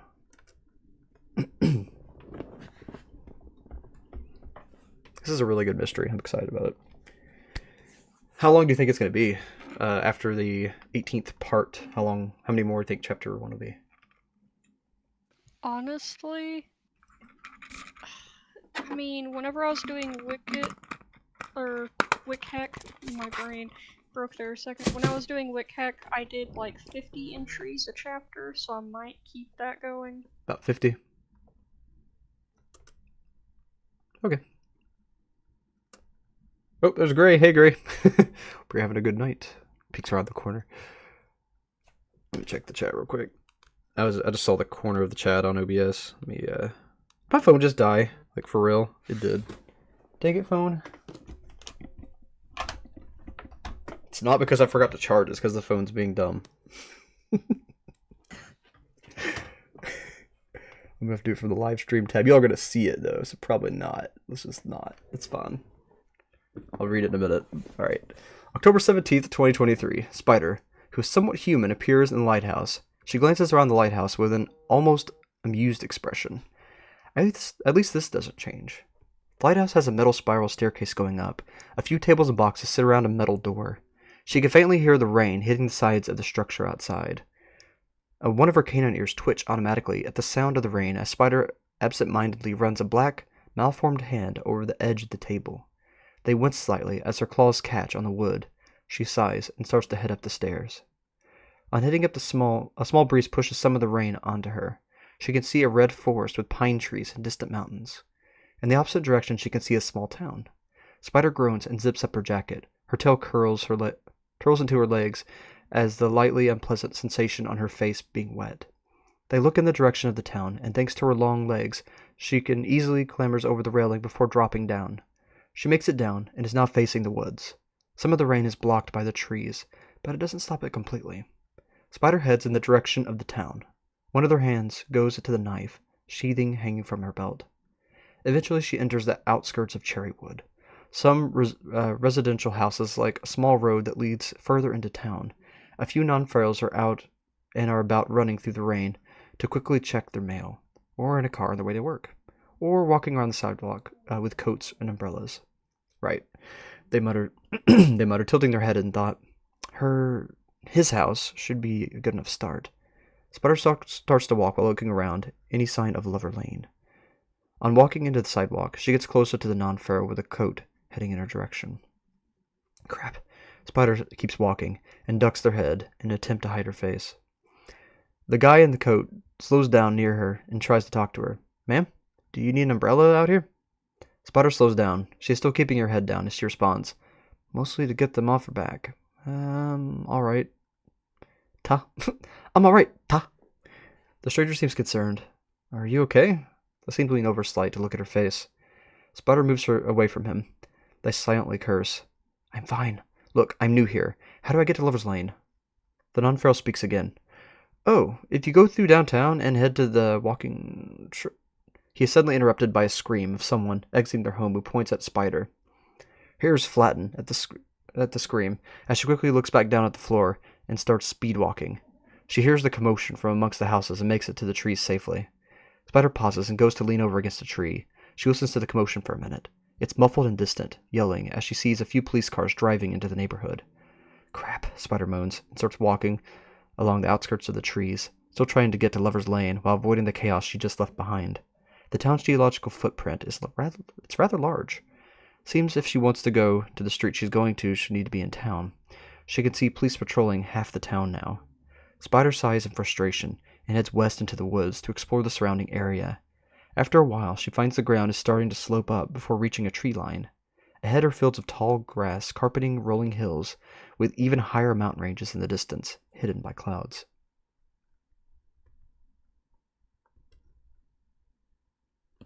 This is new, Spider mumbles as she continues onwards, looking into the fields curiously. It's still raining some as she heads up a hill. The fields are dotted with red flowers, and a large city rests partially in a fog far away. Spider's eyes the city, but eventually decides against heading there. She really doesn't want a repeat of Cherrywood. She turns around and heads east, making her way back into the woods. She enjoys the walk.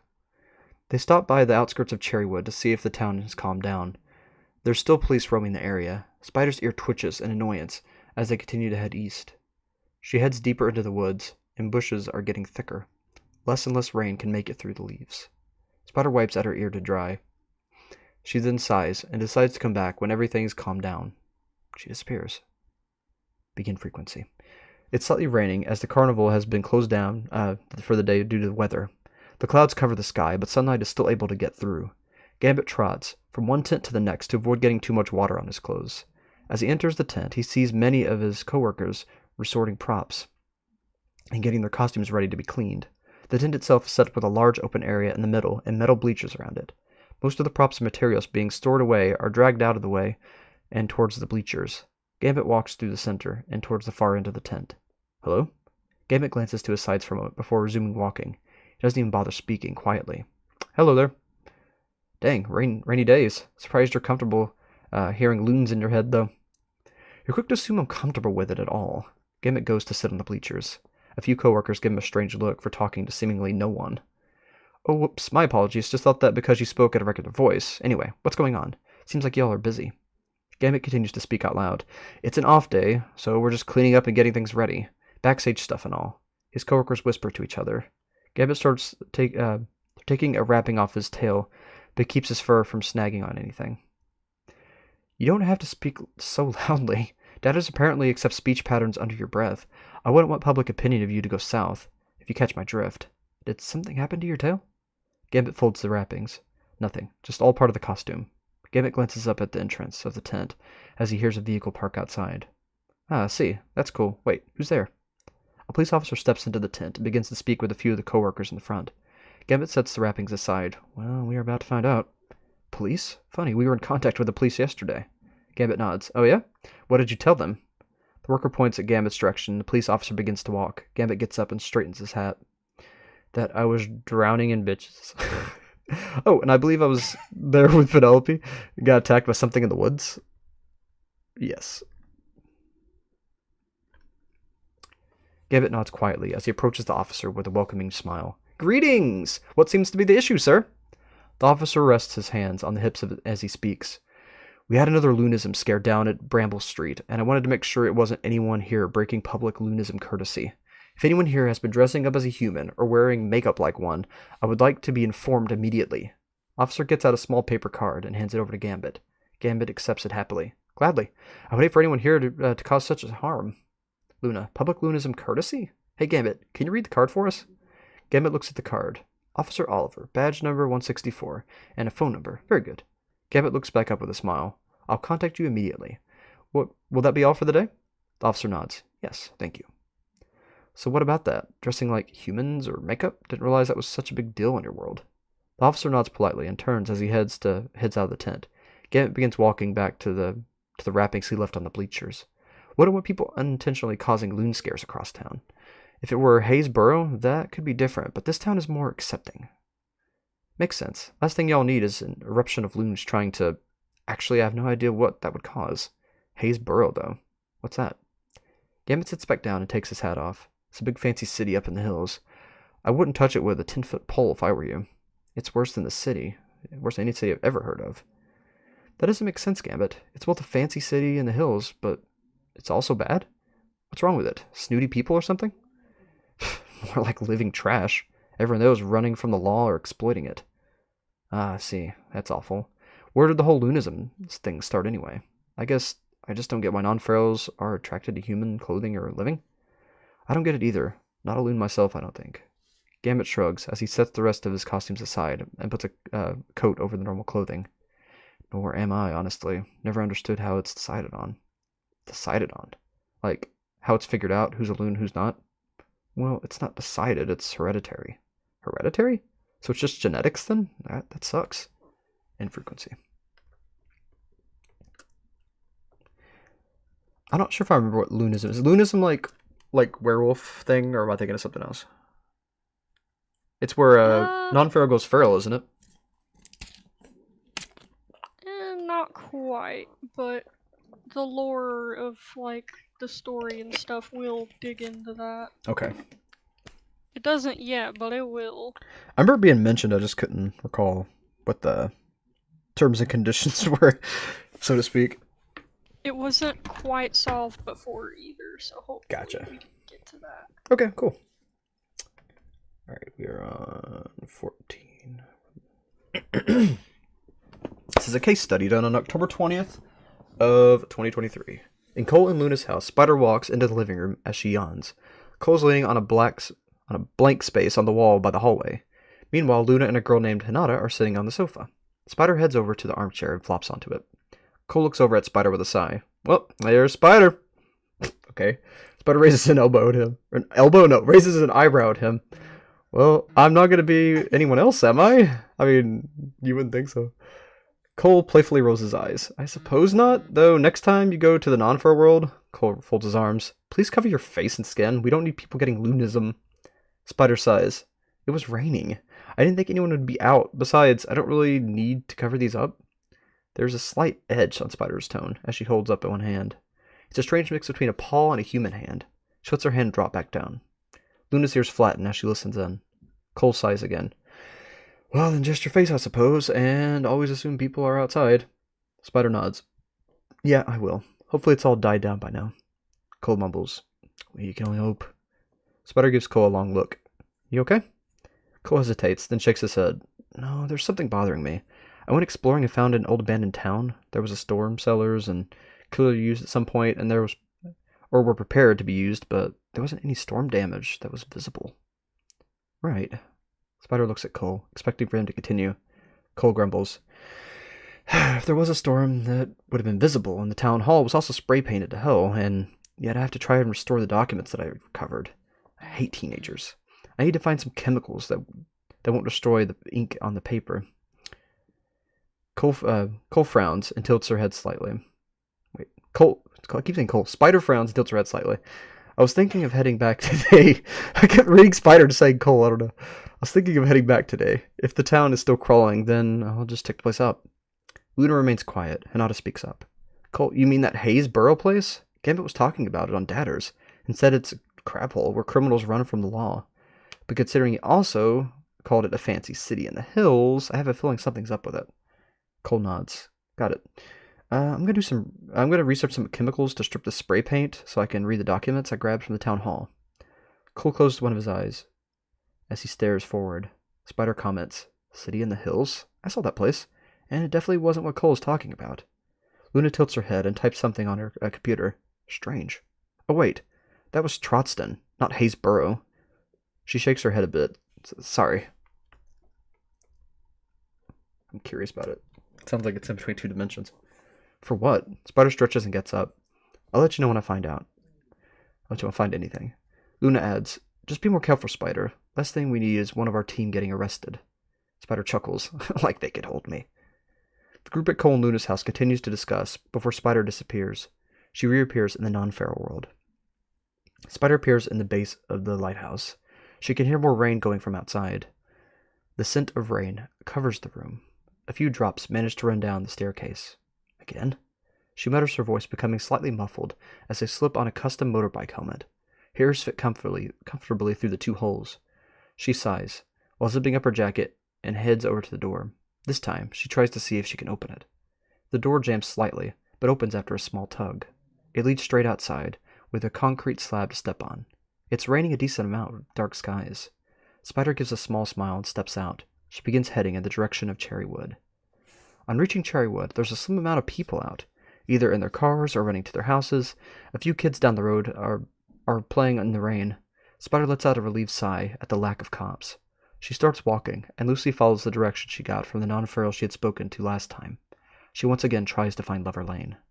She makes it through town without drawing any attention and comes across a walking track. Besides the walking track is a Lower Lane street sign. Spider glances at the sign, then continues past the walking track. She heads down the street and onto a dirt path with more secluded houses. She can spot a house with various statues of humans in the yard. I'm gonna assume that's it, Spider says with a slight smile. They start walking towards the loon-decorated house. She can see one of the windows is broken, with glass shards on the porch. Yep, that's it, you found it. Yeah, definitely the right house. Spider pauses to stare at the house for a moment. After a while, she sighs and goes to enter through the window. Not like I've got any other ideas. She enters the house to find it's covered in various items that litter the shelves and strong scent of candles all over. There's a bit of rain making it through the broken window. Spider gags at the scent of the candles. Definitely his place, she repeats. After more hesitation, she heads towards the living room. She keeps an eye out for anything that might tell her where the two have gone. In the living room, she sees a rattan chair a rattan chair? In the living room, she sees a rattan chair next to a lounge chair. Sitting on the side table are a few papers and a pen. Their eyes scan the room, only for their head to tilt. She spots a side table and heads over to the papers. The papers had messy handwriting that reads, Case Study. Under it are several more sheets. She moves the case study page aside and picks up the next one. The next page says, Carol Matthews, Chester, male. Hyena and bat hybrid. I plan to interrogate him more on his personal life after smelling alcohol on him for more than 3 days in a row. He boasts being a neat freak, so I doubt the stench is carrying through several days from one outing. She tilts her head more as she reads. She picks up the next page. The next page says, I've begun documenting the process to review later for early signs. Next time I approach him at the store, I offered him to visit my house, which was promptly declined as he proceeded to ridicule me. He's defensive as I insist, being sure to clearly mention in the address. Still claiming that he's not going to show, he still arrives at my house on time. There's something he wants. Spider puts the page down and looks around for any drawers. There's a few under some shelves displaying some candles and crystals. She attempts to open the first one. The first drawer has a pair of barber scissors, a comb, and a random handful of assorted crystals. They let out a small chuckle before moving on to the next drawer. In the next one, she finds small vials of essential oils. They move on to the final drawer. In the last drawer, she finds a few unlabeled vials. The vials themselves are solid black and not see-through. In curiosity, she picks up one to examine. The vial feels like it's filled halfway with a liquid. There's no other identifying marks on the container. Spider rolls it around for a second before attempting to unscrew it. The lid screws off, and a strong smell rises from the opening. Oh God.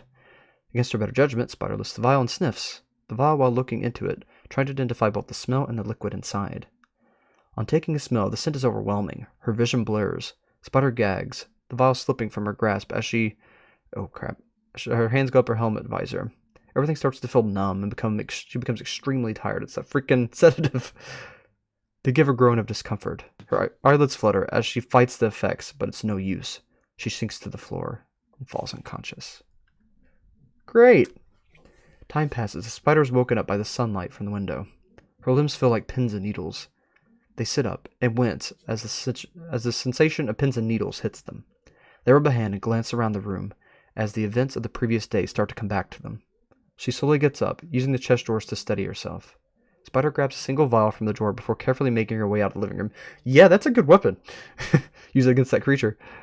Outside the living room is a hall connected to a bathroom and 3 other doors. She grumbles, tiredly running a hand over her face before trying the closet door.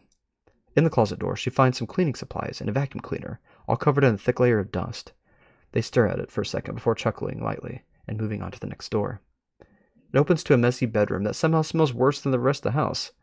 Somebody pooped in there. Oh, bedroom. not bathroom. Bedroom. Somebody pooped in the bedroom. It was Cole. I hope it was in the bathroom. It was Cole. Calling it. Anyway. A large messy bed with a wooden footboard and headboard is centered on the wall. On one side is a small end table, and on the other side is an open wooden dresser overflowing with jackets, pants, and shirts. A woven hamper sits beside it and near a window. That's probably what stinks, a bunch of dirty old laundry. Gosh darn. Spider mumbles and closes the door, heading for the final room. The final room is yet another bedroom. It's a bit less cluttered with a smaller bed. The footboard of the bed has been taken off and sits leaning on the wall by a window. The curtains are drawn, making the room a lot darker than most of the house. There's little to no candles in this room. She tilts her head and walks into the room, making a more in-depth look around it. The room has an empty wardrobe and a few metal hangers left, while the bed only has a pillow and a blanket. Great. They stifle a yawn and rub a hand over their face again. They head back through the hallway and into the first bedroom. The room she re-enters is the same as she left it. She heads over to the end table. It has a single drawer and a lamp plugged into the wall. She sighs and reluctantly opens the drawer. She finds a gun. Term, what are you up to? She picks it up. She debates whether to pocket it or not as she looks it over. The gun looks rather standard, except for a scratched-off serial number. Spider sighs and puts the gun back before disappearing. This is my safety gun. Protect me against the government. Yeah, that's what it is. It's my anti-IRS gun. Tax evasion, woo! Alright, Illuminati confirmed. Well, terminal time. We're getting close to now. This is weird. October 26th of 2023. Begin frequency Chester. Chester idly tosses the tennis ball up in the air again to catch it. He says on the back of the concrete floor. I think it's supposed to be sits on his back. He says That's on his back. To be lays. Lays. Okay. He lays on his back on the concrete floor. A pillow supports his head. Oh hey, it's Luna. Just wanted to check up on you. See if you're still in Terminal's friend's basement. Chester sighs. Yep, at least whoever Term's friend is seems to hate him as much as I hate Term. He giggles at him. I also want to know the contractor who thought a Faraday cage in someone's basement wasn't suspicious as hell. Honestly, Term's friend probably built it themselves, removing the need for a contractor. Like, they all sound like a bunch of conspiracy theorists. Ever happen to catch the friend's name by chance? I think they are intentionally keeping that quiet. I haven't even seen them yet. Just heard voices screaming from around the place when Term screws something up. Oh, and apparently they call Term by his middle name, Sage. I don't know if that's because they've known each other a while or what. Interesting. So fun fact about this works is that we need a name to be able to do frequencies with them. The fact that they're intentionally keeping silent about names means that they might have an idea about how this works. Not to mention the piece of aluminum foil in Terminal's headband basically denies us access to them directly. Considering the last time we chatted with you, Terminal called the friend the whore upstairs. I'm gonna guess maybe they're ex-lovers? Honestly, it's an assumption. Chester laughs some. I could tease him about it and see if I get anything out of him. That sounds fun. Do it. Chester sits up and sets a tennis ball on the down beside him. He calls out in a sassy voice, "Oh, Sagey!" Oh, God. Terminal growls as he stomps down the stairs. I was putting groceries away. What do you want? Chester sits cross-legged with a wide smile. I just wanted to see heaven on earth again. Term pauses partway down the stairs as he processes the comment. He raises his eyebrows and continues into the room. Well, good for you. Heaven on earth? Chester gets up and walks to the wall between them. I'll cut to the chase. Are you single or not? Whoa, that's a little straightforward. Term is bewildered. His bewildered look on his face, mixed with disgust. I am, but not the likes of you, dear. Oof, that's got to sting. But that doesn't really answer the question of, was the friend an ex or not? Chester raises an eyebrow. Oh, you're not taken, are you? You can tell me if you are. Term rolls his eyes. If I was taken, I would spend the night with my lover, not you. And yet, he spends the night here with his friend of his. Interesting. Chester nods some. So you're spending your nights with this whore upstairs, huh? You sure you're not taken by her? Term looks more disgusted. Ew, no, we're distant cousins. Ha! Sweet home Alabama. Anyway, Chester... Chester's I gotta stop for a second. Chester's flirtatious look seems to drop. Oh, sorry. Oh, God. I'm so sorry, Chester. Holy crap. Same to Terminal. He becomes awkwardly quiet for a while as Term searches through some papers. Chester scratches the back of his head. So, you still don't want to date me? Term responds sternly. No, Chester nods. Okay. I wouldn't date you. I wouldn't even date my cousin. I mean, come on. Yeah, I don't think he's interested in dating, though now I'm curious what Terminal is reading. Chester tilts his head some. So what are you reading? Term sorts through some papers. I misplaced some notes and may have forgotten to pack them. I've been there before. I'm an archivist of a lot of things, and I've lost notes before. It's not a fun feeling. Chester's head tilts some. Archivist? Term scoffs. Figures. They're talking to you again. Tell Terminal that Luna says hi. And yeah, I archive a lot of different topics and collate them into forms that anyone can read. Chester nods. Okay. Hey, Term. Luna said hi. Term pauses before turning to glare at Chester. There's a burning fury in his eyes. The Illuminati. The Illuminati. I mean, for the sake of clarity, I'm not part of it, but Term doesn't know that. Tell him that's me. The Illuminati. Chester smiles again as he nods. You heard me. The Illuminati says hello. Term's ears jolt straight up. I knew it! I have the biggest smile on my face right now. I do too. Tell him that he is correct. The Illuminati is real, and if he wants to chat with us, he knows what he must do. Remove the foil from his headband. Also, can I just say, thank you for doing this for us, Chester. Chester continues to grin. Yep, and they are real. Though if you want to speak with them, you need to remove the headband off your ears. Term's eyes widen, and he puts his hand to his head. Never. I know better. The moment I take this off, they are invading my mind as they did yours. None of you will convince me otherwise, so don't even bother. I kind of feel offended by that, but okay. Tell him that's understandable. I wouldn't wish harm on Terminal. The Illuminati does not want to harm anyone. If anything, we're closer to people who want to help. Chester explains. Luna says that they don't want to hurt anyone. Term rolls his eyes. Very funny liar. The Illuminati is a secretive and elite organization that seeks a world totalitarian government. No one is safe, honestly. If the Illuminati is so secretive, then how do you know about it, Terminal? Perhaps what you've read in the comics is incorrect. Spider, you're joking.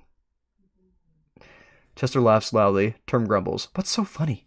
Chester calms down as he speaks. They think that what you learned from reading comics is incorrect. Term looks offended.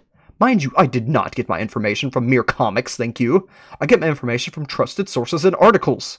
Sure you do, Term. In what? The tabloids? Oh, hey, Spider. Hi. Chester chuckles. Hey, tabloids. Term growls. Not tabloids either. They both hear a yell from upstairs. Stop screaming! I have an exam in the morning. Speaking of screaming, they're loud. They really are. Term screams back. I'm dealing with the Illuminati! The voice screams back. The what? Get up here before you have some freaking mental episode. Term screams again. I'm not insane! The voice instantly snaps back. Yes, you are! Get your tail back up here! Terminal growls something under his breath.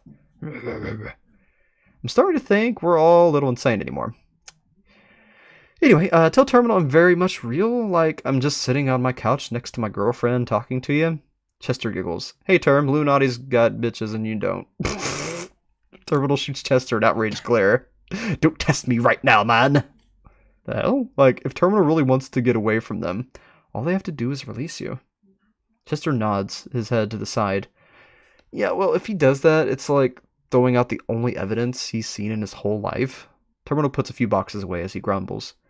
Bet you don't even have any bitches. Chester goes to speak about... He's really odd about that. Chester goes to speak but freezes in thought. He picks not to say anything. Oof, I'm sorry, Chester. I know that is, well, most of my life without love, you know? I guess I just got really lucky to find my soulmate. You'll find someone. Terminal is still putting things away as the voice upstairs screams at him again. I said to get up here now! March! Terminal groans as he heads up the stairs. Chester watches him move out of sight. Chester remains quiet. Something wrong, Chester? Chester scoots over near the wall to sit by it. He crosses his arms over his knees and speaks in a much more calm tone compared to his usual chipper self. Can you leave now? Yeah, that's fine. I'll talk to you later, yeah? Take care. In frequency. Poor guy. Alright, romantic steaks. Everybody likes a steak dinner. Mm-hmm. Alright, October 27th of 2023. Begin frequency. You just need a bit more of a smile on your face. Then you'll see. They'll want to join in, I'm sure of it. His voice is calming, happy and full of optimism. A reassuring smile rides along his face. A few tears run down the little girl's face as she speaks. What if they hate my smile? He pulls a colorful handkerchief from his sleeve and hands it to the girl. Smiles are like flowers. Even the ugliest ones are considered beautiful. Wow, that's not slightly insulting. Even the ugliest ones are considered beautiful. It's calling her ugly, basically. The girl takes the handkerchief and smiles, slightly wiping away the tears. Luna, hello? Dad, his ear twitches as he glances around. You best be off then. I have business to tend to. He gives a smile as the girl nods. The girl runs off to play with the other girls, visiting the carnival for their field trip. As she runs into the crowd and out of sight, he glances around some, more in search of who just spoke. You're probably not going to find me. I'm speaking to you in your mind. He pauses tilting his head some. Run that by me again? But without the part that makes me sound like I'm going insane? I barely understand how all of this works myself. It's like a radio system, but you connect to us and you hear us in your head. It's really weird, so, hi. He checks his coat pocket and pulls out a prescription bottle of antidepressants to read the dosage label. Oh, he thinks he overdosed. After a moment, he puts it away. Guess hearing voices is hereditary. I mean, no offense, but do you suffer from lunatism? Wow, this is going so great. I hope not. I heard my dad mention voices talking to him the other week. Ha! It was true, though. I'm probably going to be going just the same as him, so, he sighs while taking down some old flyers. I hope not, too. I wouldn't wish that on anyone. As for your father, what is his name? He probably heard us? Gambit. Yep, thought so. Though if you're from my mind, you should already know that, as I suspected. Yeah, he heard us. Rest assured, I am unable to see what you're thinking, nor can I look into your mind. Gambit's nice to talk to.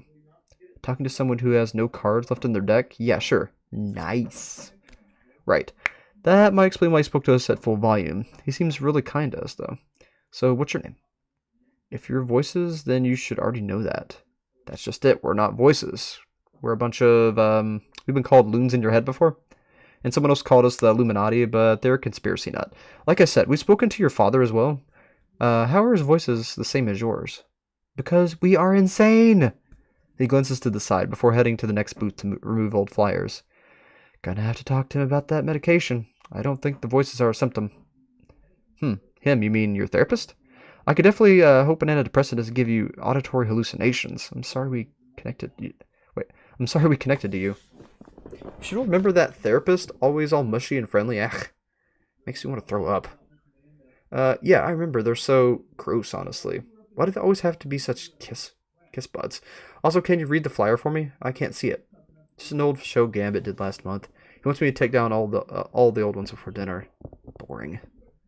Doesn't sound that bad, honestly. Could be worse. You could be cleaning up crap from the carnival itself, or the bathrooms. God forbid. What was that show about anyway? I'm clearing up the crap here. Some tale about a knight banishing a dragon to hell. He finds out his brother was the dragon in the most overdone way. I hate it. Oh god, that's cliche. I mean, okay. On one hand, it's a show about for the general public to watch, but on the other hand, that's just uncreative, boring. I hate boring crap like that. I know, right? Like, not even a single romantic interest in the entire plot. Like, where are the real stakes? You're just losing a brother. I mean, seriously. Just losing a brother, you know. Not. What would have been really cool is if the love interest was the dragon all along, so that the protagonist had to choose between safety of his kingdom or the true love of his life. Which does he care about more? I'd watch a show like that in a heartbeat. That, and he probably would potentially lose. That, and he would potentially lose something he had workers years ago on getting, not some inherited relative of your mom, just gave it to you without asking first. Exactly. See, you could really be an awesome writer. Why don't you do... Why are you doing this boring crap? He grumbles to himself. Gambit won't let me do other jobs. Really? I'm surprised. You seem capable.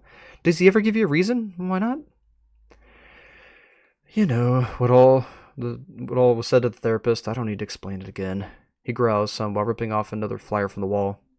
I'm sorry, my brain's fried as of late. I've forgotten the reasons. Whatever. Point is, he's being a stubborn old man like he always has. Oh, gods. He's even cliche in real life. I know, right? He's so... too much. Like, all he does is everything. He doesn't know how to tone it down to even save his life. I mean, I once was an actor. Always an actor, even outside of the stage.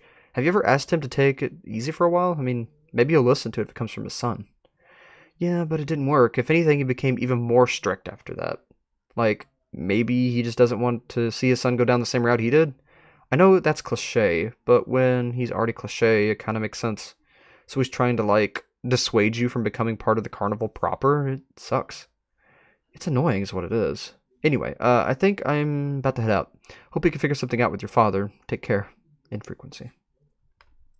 He's going to play an important role later. I got a feeling. Watch him just be a one-off. But no, he feels important. No, he's important.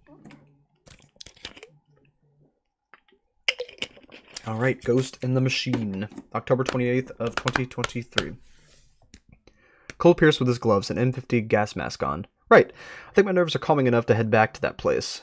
Cole heads up the stairs and looks over the railing. That seems a little dangerous, dude. The sun is starting... And when the sun's starting to set? Really? You gotta freaking kidding me. He's gonna get himself killed. The sun is starting to set. I mean, really? Like, he couldn't wait until it's day? Like, middle of the day? Just, why the unnecessary risk? It's just dumb. Anyway, it's Cole. Busy man. It's Cole. Alright, the sun is starting to set. The trees becoming a much vibrant red as the sky slowly darkens. It's rather cold later in the day now. Cole vaults the railing and rolls as he hits the ground, going back to Trotston again, using the picture on the map as reference. The woods are slowly becoming darker as he reaches a more dense area of the trees. He can hear crickets, growing quieter as the temperature is dropping more. Cole's eyes shift to a light blue as he groans. It's cold out here. Cole continues heading towards the town. Soon he hears nothing. No bugs, animals make a sound. Even the wind leaves the trees absolutely still. Something feels wrong. This isn't right. That usually means there's a predator. Cole quickly puts his head in a swivel. Bear or something, right? He faintly spots something drift between the trees. It's partially in the air at eye level, but makes no sound. Cole snaps to staring at the drifting object. A bird? What is in this forest with me? Cole reaches into his jacket as he grips his knife tightly. It drifts behind some trees and bushes. Cole stares at the trees and bushes it drifted behind. I swear to God, if this is some random animal, I'm going to tear it apart. Suddenly, it moves toward him at a bit quicker than expected for no sound. Cole's vision switches to heat vision as he quickly moves backwards. What is this thing? With heat vision, he sees nothing. It's just as it's about to hit him, he feels nothing. But now he hears the tiny sound of something moving around him in a gentle breeze. Cole switches off the heat vision as his eyes audibly click in a shine of blue light as he quickly looks around him. This is some bullcrap. What is this thing? Moving around his head is a large group of yellow moths, now going for the light. Moths? Cole starts swatting at the air in an attempt to get the moths away. He's busy swatting at them a bit as they back off some. Then he hears it again. A scream breaks the silence, now closer than before. The same scream as the other week, but more enraged and rash. It almost sounds painful. Oh gosh. Cole quickly puts his head on a swivel as he starts to get nervous. He can see more of the same types of moths dancing between the trees, making other movements harder to notice. Can these moths just get away from me? Cole groans as his eyes shift to a bright pink, making the light also shift to pink. He hears leaves crunch to his left. A strong feeling of bad luck starts to set in. Oh crap. Cole snaps while looking to his left as he draws his knife, barely lit up to light pink. He sees a kitsune-style mask staring back at him. Something fades into a view a few inches over Cole's head, much like a halo.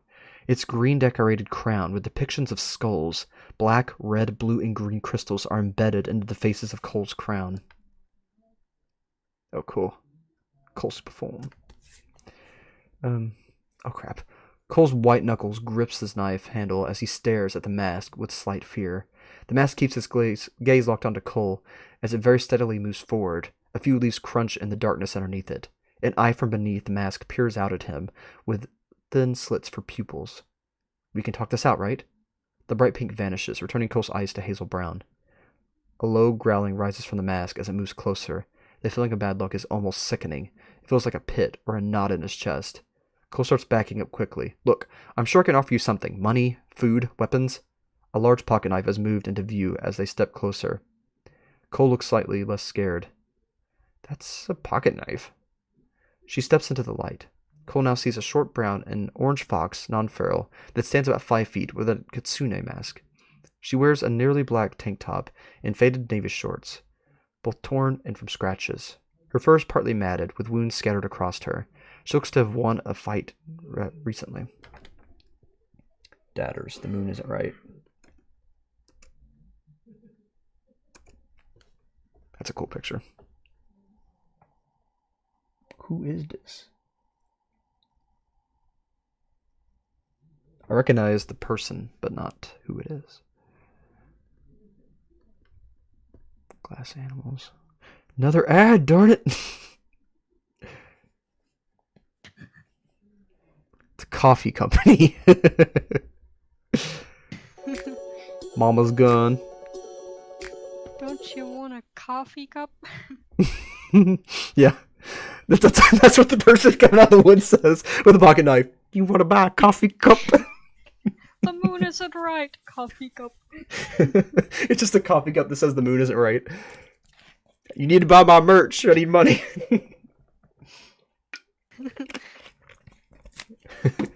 Alright. Cole stares at her. So, are you gonna try and kill me now? The mask moves as if it were alive. Ew, weird. Its muzzle scrunches up into a snarl, and it shows a layer of golden teeth. Weird. The ghost lunges at Cole, aiming a stab directly to the center of his chest. Cole's caught off guard and stabbed in the ribs as he groans and winces. The bone seems unnaturally strong as he quickly aims a grab at her wrist. Her arm is freezing cold. She keeps a grip on the knife while trying to ram it deeper and goes to bite it into his arm. The bone barely budges as he groans, and Cole aims a swift kick directly into her muzzle, hoping to stop her from biting. Good luck with piercing my bone with a knife. There's a whine as she's kicked in the face. She lets go and stumbles some. The ghost tries to yank her wrist away from him while mumbling something to herself. Her voice is very subtle southern accent and sounds scratchy, like her vocal cords had been through a shredder. I can't take them back. Cry for the moon. What the frick? I can't take them back. Cry for the moon. Said Southern. That is the opposite of subtle. Yeah, it's like, yeah. I can't take them back. Cry for the moon. I don't know. Yeehaw. I don't know how to do it subtly. I can't take them back. Cry for the moon. I don't know. Close enough. Cole has a light. It's like tree trunks. Oh, okay. Yeah. Anyway, Cole has a tight grip on her. I'm just imagining Tree Trunks' voice now. I can't take him back. Cry for the moon. Cole has a tight grip on her wrist. Can't take who back? My old boyfriend, Mr. Pig. No.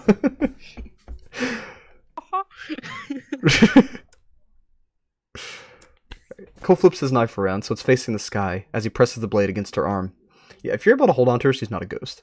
The ghost snickers some as she stares back at him. Her eyes staring back are wide and give a slightly dazed expression. They creak in my thoughts as they walk. She almost instantly grabs Cole's arm that is holding her wrist for more support as she kicks both of her legs at his gut. Cole's kicked in the gut as he groans and stumbles back, letting go of her wrist. Yeah. The ghost gets out a second pocket knife from her... Why does she just have a bunch of pocket knives? Second pocket knife from her shorts as she starts breathing heavily. I got my other knife now. Her head and ears twitch slightly as she mumbles in a more monotone voice, as if reading something to herself. System error. System error. Out of range. Pinging location. You're the pylon, Cole mutters to himself as he lunges forward, aiming to grab her muzzle. Her muzzle is grabbed as she tries to thrust the second pocket knife at his side. Cole is stabbed in the side as blood and coolant leak out of the wound. Crap. Cole quickly aims a stab at the arms that stabbed him. The ghost arms is stabbed as she winces in pain. Whines in pain. Rather than blood coming out, there's a small electrical spark from that cut. She's a robot. Yep. Thought maybe she was like a Dadder's controlled person, but now she's like straight Southern robot. Cole closes his right eye as he starts scrambling the radio frequencies she is using. You have electronics, same as me. Cole's remaining eye is darting near the arm she stabbed to see if there's a seam. The radio frequency is scrambled, and he can see a faint tear in her fur where a seam may be. Her other arm grabs onto the arm Cole's using to hold her muzzle as she tries to kick his gut with both legs again. On holding the mask's muzzle long enough, Cole can tell it's made of a dense paper mache. Cole keeps his grip as he groans and winces from the gut kick, his closed eye almost reopening as quickly as it shuts again. Ow! Cole yanks his knife out of his arm. Out of the arm and aims a chop at the faint tear. The fabric on her arm is torn, revealing a black carbon fiber casing. The ghost then pulls more of his arm to support her weight. She runs her legs up his chest and kicks Cole's throat. She growls as he kicks, still sounding a bit out of her mind. My tool will reflect my actions. That's a weird thing to say. Anyway, Cole coughs and chokes as he stumbles off of her. What? My throat! Cole holds his throat as he stares at her, waiting for her next move. The mask moves as she talks and she twitches some again. Will you adhere to them? Several feedback loops have been detected. Oh, weird. She is about to jump at him as she draws a butterfly knife with some blood stains from her pocket. Run, pylon loop! Cole braces himself to get stabbed again, continuing to scramble the signal she's using. She jumps to Cole with precision, wedging the blade towards the joint in his elbow. The ghost speaks again. Command prompt. In range false. Connection lost. Command denied. Deactivating. Adaptive locomotion. There we go. Cole stabbed at the joint of his elbow.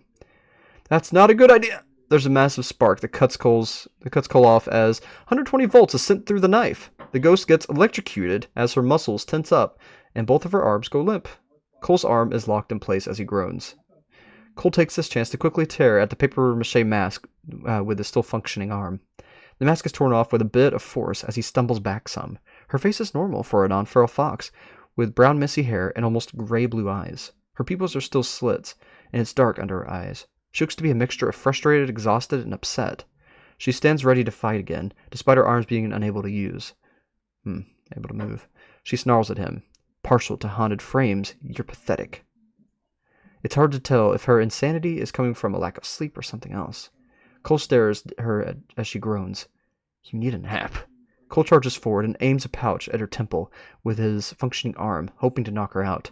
She flinches, but doesn't react in time to do anything. She's knocked out and slams into a tree before rolling out into the grass. Cole huffs as he rips the pocket knife out of his elbow. I found the pylon, but at the cost of my elbow servo. Cole's arm is limp as he scoops her up with his remaining arm and disappears. Who the frick is that?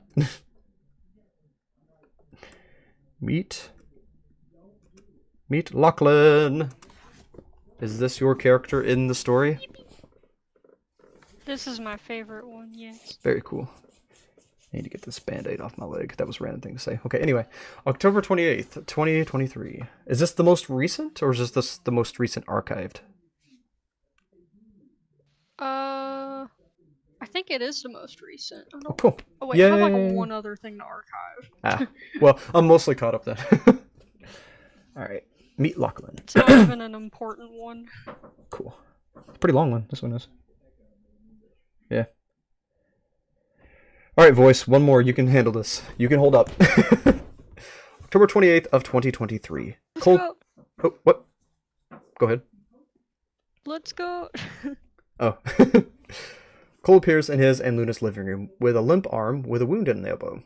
The hail-like crown still rests above his head. A stab wound lies directly where his sternum and his side. With his functioning arm, he holds the non-feral fox who is still unconscious. Luna, who is sitting on the sofa nearby, looks over to see them appear. Despite seeming to be very worried, she takes one large deep breath and manages to speak. What is happening tonight? Cole slowly looks over at Luna as he responds. So the scream wasn't just a legend. Luna's eyes glow a deep blue as he struggles to process her night. Oh, so, that's the pylon? Cole nods. Correct. Spider appears in the living room as well, instantly leaning against the wall. She looks stressed as well, and takes her a second to notice the non-feral in Cole's arms. Spider looks at the non-feral, then up at Cole. Cole? Cole looks back at Spider. Yeah? Luna looks away and takes a few deep breaths. Spider tilts her head at him. Care to explain? I found this. I heard a scream in the woods, Hey, and what's that? It's yeah. a smoothie. I found a person. It's mine. I'm keeping it in my basement. For Cole, I mean, it's not that outlandish. I remember when there was survivors in the World Reach, and he's just out there murdering them.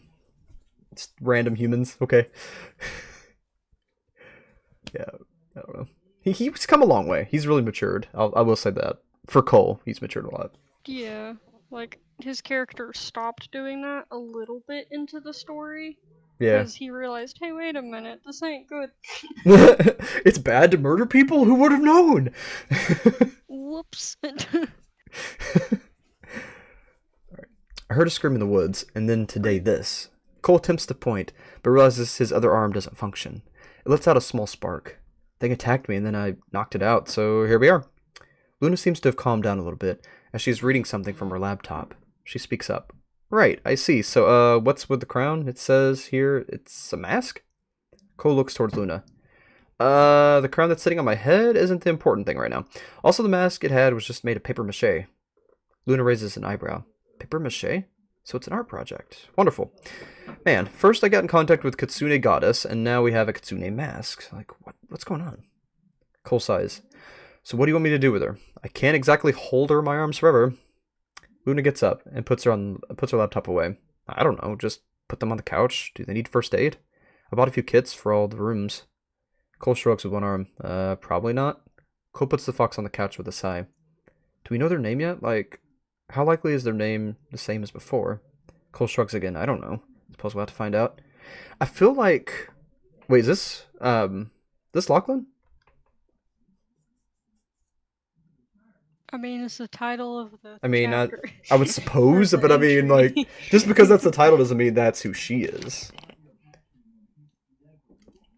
I mean, it's not too big of a spoiler. No, it's not. That's why I'm asking. I was pretty sure, so, yeah. Anyway, so I'm curious if Lachlan, like, I mean, it seems like she's being controlled by it. I'm wondering if there's, like, a rogue, like, I mean, this probably sounds stupid, but, like, a rogue datters? Like, a branch off that's, like, evil and controlling people?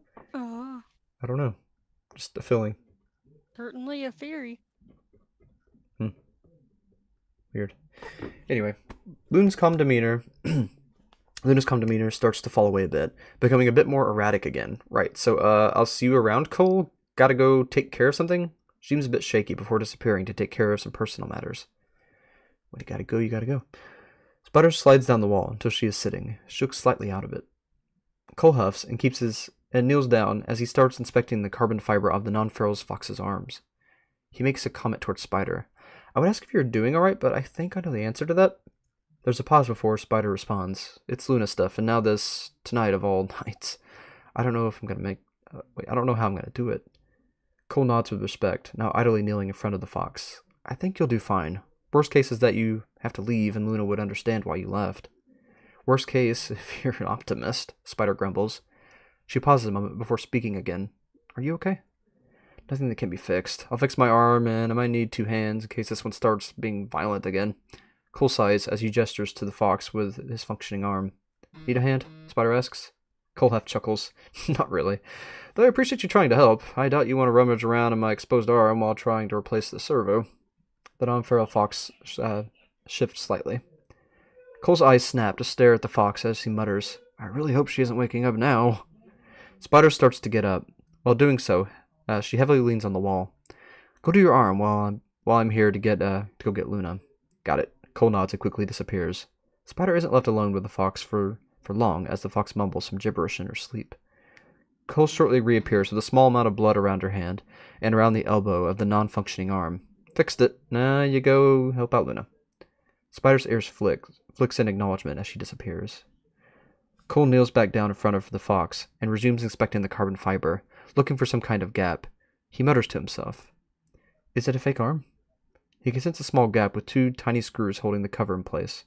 Cole snaps a small screwdriver in his hand and starts unscrewing them, quickly, and hopes he can do it before they wake up. The screws come off, and the casing opens to reveal at least 9 different devices with wires around a seemingly prosthetic arm. Oh good, it's a prosthetic, Cole mutters, as he starts looking for any damage to the arm. One of the hinges looks to be missing a screw, and one of the devices has a flashing red light on. The fox shifts a bit more this time. Cole doesn't seem concerned about the screw, and looks at the device that's flashing red, and tries to figure out why it's blinking red as he mutters, Crap, crap, crap. The fox blinks some, and groans in pain. The device has no distinguishing features other than being round and nearly flat. Cole notices the blinking as he starts to look slightly panicked. The halo-like crown begins to glow slightly more. Cole glances between the arm and the fox's face. The fox looks over at Cole as her eyes instantly widen. She only partly sits up while instantly shuffling backwards along the sofa, away from Cole. Her arm remains limp, and she looks very startled. I really hope you don't have lunatism. Look, I'm just trying to help you. Cole puts his arms up in the air as he drops the screwdriver. I can see that there's something wrong with your electronics, and I think I can fix it. The fox's eyes start between Cole's hand and face, so he starts to look more panicked. Oh crap, I forgot to have blood on my hand. Cole thinks for a few seconds. This is my own blood, not yours? Fox continues to stare at him without a word. Cole watches her as the front door locks without him moving at all. Just calm down. The fox then attempts to kick at him with one leg, aiming for the gut.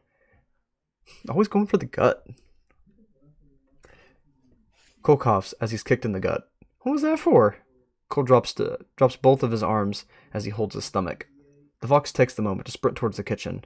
Cole groans as he rises to his feet and walks into the kitchen. Cole sighs as he enters. If you could just calm down for a second, I could explain what's happening. The fox looks frantically around the room for something as her breath has picked up. The kitchen around her is standard with an oven, a dishwasher, and a white plain fridge. A window over the sink looks out to the backyard with thin curtains. Are you looking for food or water? Cole raises an eyebrow at her. The fox faces Cole again while backing away. She keeps a good distance from the counters and seems more scared by the second. I'm not gonna hurt you. You were attacking me and I defended myself without hurting you as much as I could. Cole sighs as he repeats. Do you want anything? Food? Water? She keeps her eyes on him and stays still. Cole stays as still as possible. Nod yes if you want some water, and shake your head if you want food. She stays still. Do you want to sleep? Just nod or shake your head, Cole says still. It starts to get a bit awkward as they both remain silent for a long while. Are you doing something in your code? Cole mutters as he remains still. On getting to reaction, Cole gets quiet again. As he stands... That's supposed to be the word no. Oh, okay.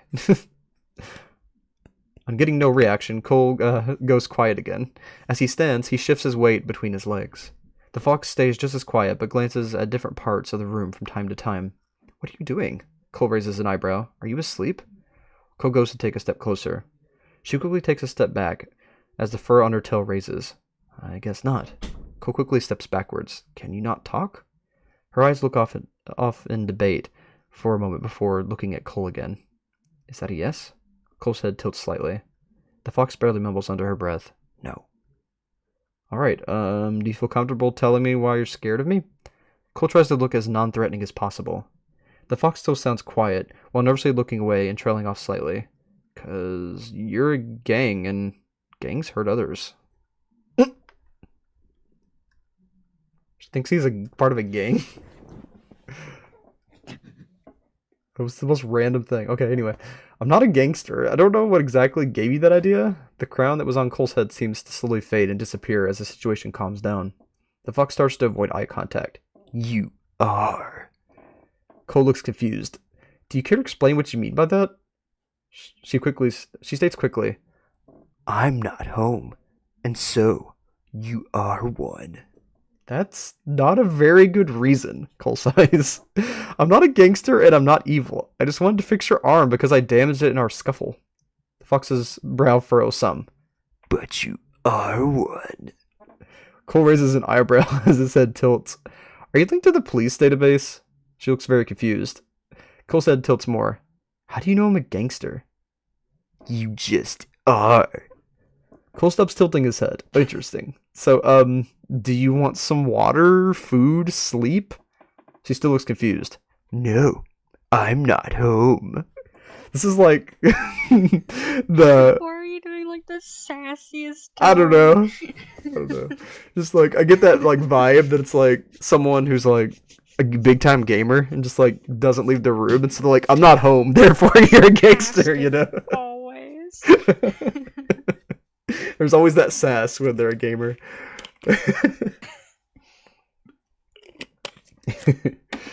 Alright. Do you want to go home? She goes to speak but pauses. The gears turn in her head as she realizes she can make a decision. She stares in thought. Cole waits for an answer.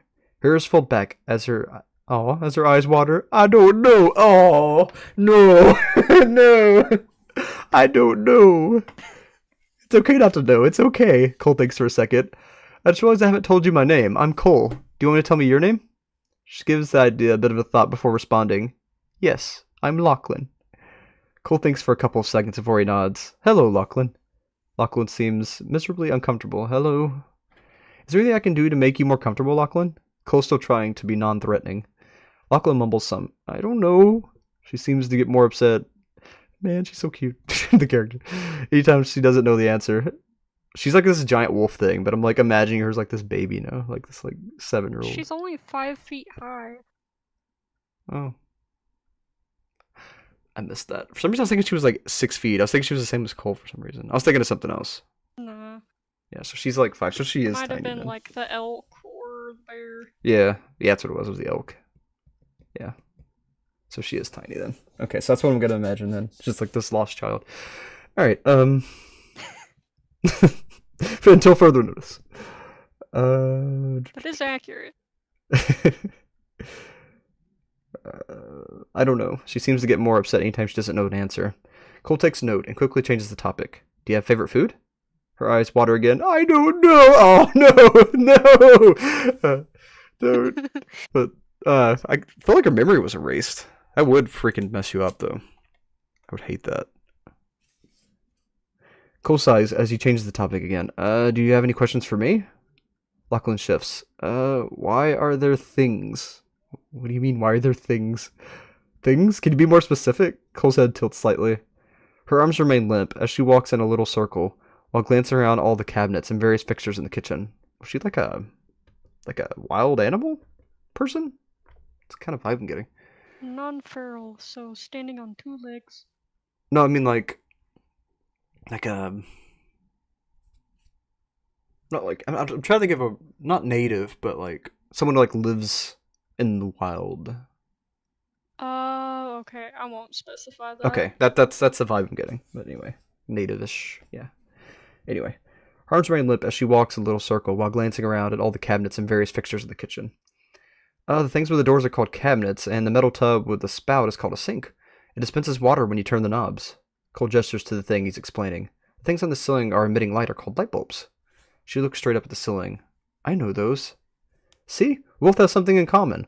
We both know what light bulbs are, which makes me less scary, right? Cole smiles slightly. She looks back down at Cole and thinks for a moment. I'm not sure. Different question. What else don't you know in this room?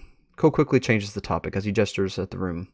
Lachlan looks around more before looking over at a blank space on the wall. That's a wall. She starts to calm down a bit more while looking at the surroundings.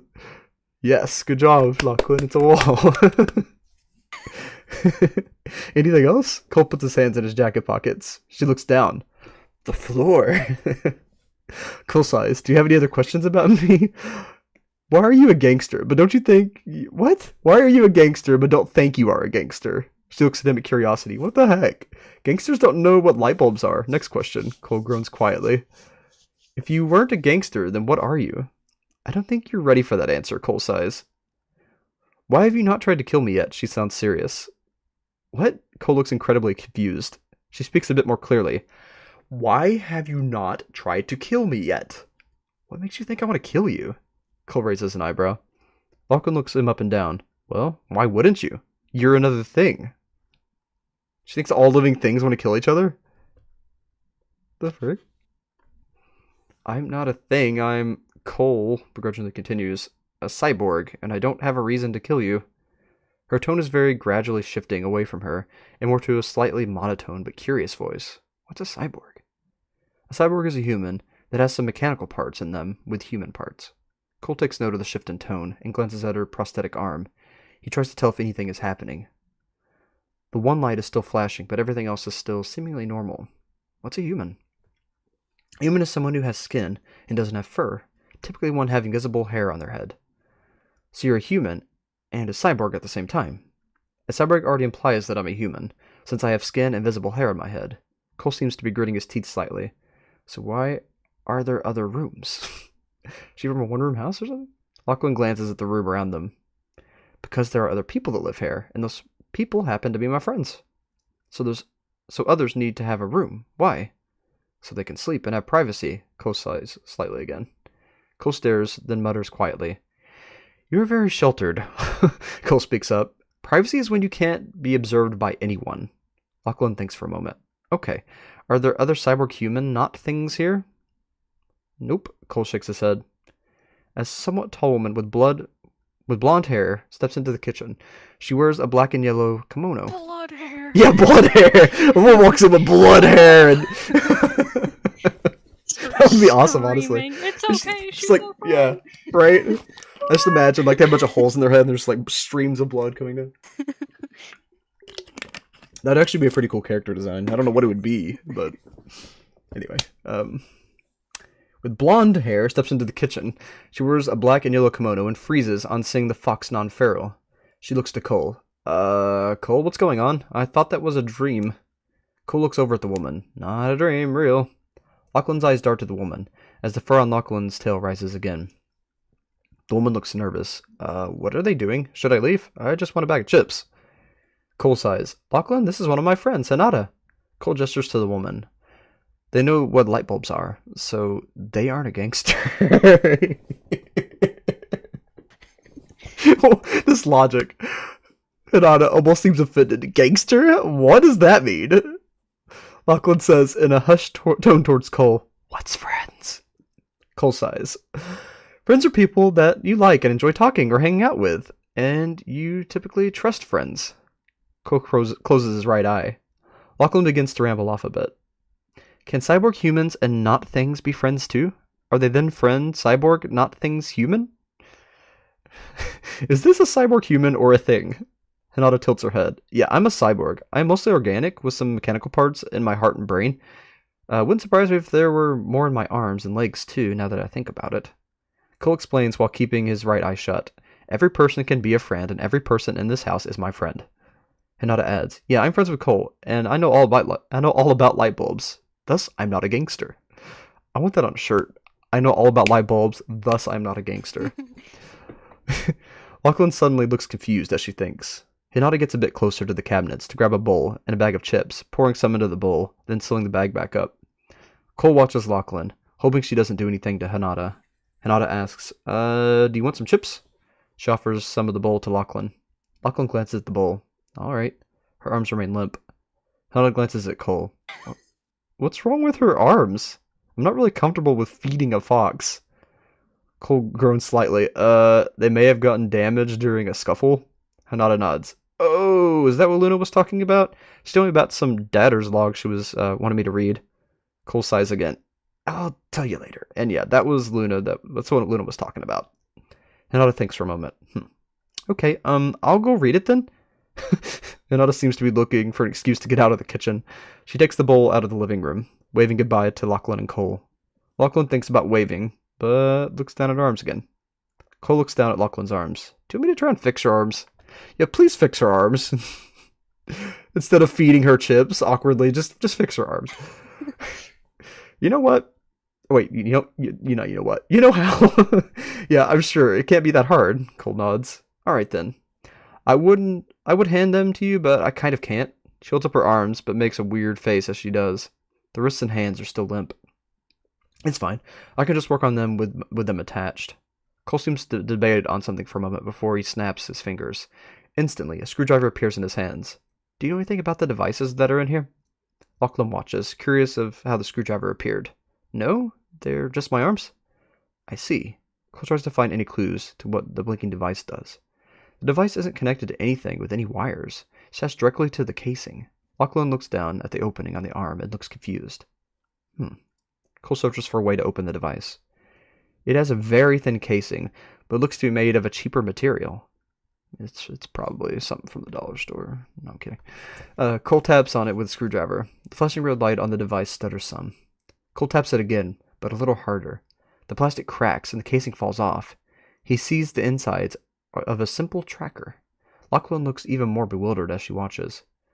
Luna walks into the kitchen. She acknowledges the two as she enters. Oh, hey! Her hair is an odd dark purple, with cat ears sticking out. She's a bit over 4 feet tall and wears a black hoodie and plaid lounge pants. She heads over to the step stool, a striped cat-like tail behind her. The fur on Lachlan's tail rises slightly at Luna as she stays quiet.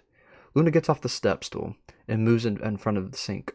I'm not a gangster. I know all about light bulbs. Everybody has to tell her that. You think they make this house a bit lower to the ground? Cole takes the tracker out and puts it in his pocket as he mumbles. That isn't important to you functioning. Alrighty. Lachlan leans her head over some to look at the arm. The curiosity is mixing a bit with her fear again. Luna nods as she grabs some water. I'm Luna. Nice to meet you. Her smile is bright. Lachlan looks her up and down. I'm Lachlan. Cole checks for anything else wrong with the arm other than the missing screw. Cool name, Lachlan. Luna gives a thumbs up and a smile. After finishing her water, she leans on the counter, curious of what Cole's doing. It all seems together. No wires are missing, and he can notice a place for thumb drives. None are currently connected. Lachlan comments, I didn't think it was that cold. Luna tilts her head. Not cool as in cold. It's a word that means good. Sorry. Cole snaps an extra screw into his arm and replaces the missing screw. No need to say sorry. I'm the one here who should. Wait a minute. Let me go a little bit. No need to say sorry. I'm the one who shouldn't be here. Lachlan looks back at Cole, what Cole's doing while she seems more worried. Luna mostly looks at Cole. Huh? What do you mean? She brings out her phone to type something. Cole closes the panel and starts screwing it shut as he closes his right eye. Luna puts her phone away into her pocket. Lachlan still looks concerned while watching her arm being fixed. Cole finishes screwing it shut as he stands up. Done! Cole looks around. Why are both of you staring at me? Luna explains. I wasn't staring, just curious about how you do these things. Call me interested. Cole shrugs. I mean, you could have just asked. Lachlan's voice sounds very upset. Am I okay? Cole looks over at Lachlan. Yeah, it should be. Lachlan's ears fold back. Then why does it look like that? Luna smiles. You're honestly extremely lucky, Lachlan. Cole here is incredible with electronics. If there's anyone who can fix it up, it's him. Lachlan looks even more confused. Cole nods. Yeah, I'm very good with replacing electronics. Lachlan's confusion intensifies. Luna nods. He's good at fixing arms like yours. Make it go from that to normal. Cole looks over at Lachlan. Does your arm work now? No. Lachlan looks down at her arm. It looks like she's frightened. She backs up while thinking. Luna backs up a bit, worried she did something wrong. Lachlan, I get you're in a new place, but... She pauses, unsure how to word what she wants to say. Point is, you have no reason to trust us, and I understand that, but I refuse to hurt you. That goes for everyone else in this house. She looks down with a slightly upset exhale. Cole sighs and tilts his head. What's wrong with it? Lachlan shakes her head some. Why is it all fake, and where's the bone? Ew. She doesn't... Oh, gosh. She didn't know she'd had body parts replaced. I thought the bone was white. That's freaky. Cole's expression drops as he realizes that she doesn't know. Lachlan looks between the two of them, desperate for an answer. Luna grimaces. She types something on her phone really quickly. Luna then speaks. I genuinely wish I knew. Maybe it has to do with you being a cyborg? You know, machine parts and stuff. I have a lot of those myself. Luna then turns around and fiddles with something behind her neck. A small compartment of various connection points and wires are visible. I have a lot of stuff like this in me, too. Lachlan shakes her head again, while her breathing picks up. Luna puts her neck cover back on. It fits in flush with the rest of her skin. She then turns around and speaks in a hushed tone. Lachlan? What's wrong? Her voice is soft yet warm. Lachlan's shoulder starts to fold in slightly, with her breathing stutters. Everything is wrong. This is wrong. I shouldn't be here. I shouldn't be like this. I'm wrong. Cole sighs and shakes his head lightly. Lachlan, look at me. Cole crouches down slightly. Lachlan looks at Cole. None of this is right. There's things everywhere now. And I'm a thing. And I don't want to be a thing. Luna adds in. This is where anyone... There we go. Is there anything else you don't know what it is? You could point it out, and I'd like to help you. And besides, you're not a thing. You're just like us. Just a bit furrier. Lachlan looks over at Luna. She is close to hyperventilating. I shouldn't be like this. This isn't right. Luna keeps trying to talk it through. I'm so confused, Lachlan. What do you mean by I shouldn't be like this? I want to help, but I can't if you don't... Lachlan, do me a favor. I need you to calm down a bit. Luna closes her eyes. Close your eyes. Take a deep breath in. Hold it for 2. And then exhale. Helps me a lot when I'm feeling like this. Should help you too. Luna does her own exercises to show Lachlan. Cole quickly stands up and grabs a glass and starts filling it with cold water. Lachlan starts trying to hold her breath, but every time her lungs force her to gasp for air, after a mere second, she can no longer speak. Cole finishes filling the glass and offers it to Lachlan. This will hopefully slow down your thinking, so you can calm down. Lachlan takes it, and takes a sip, though struggles a bit. Luna states, You're gonna be okay, Lachlan. After a while, Lachlan starts to calm down. Cole sighs in relief. Feeling better? Lachlan says, a bit tiredly, No. Luna tilts her head. She goes to sit at the table, yawning a bit. How can we make you feel better? Cole nods in agreement with Luna. Lachlan shakes her head. Nothing. Luna gets up. Right. Well, if that changes, just ask any one of us. Gotta go back with Hinata. She waves goodbye and returns to the living room. Cole sighs. Well, I'm gonna head to bed. Cole walks back to the living room. Lachlan takes time to glance around at the room and the items in it. She sits down in the only corner without counters. She quickly falls asleep while sitting up. For now, they rest. Well, now I want the next chapter, darn it.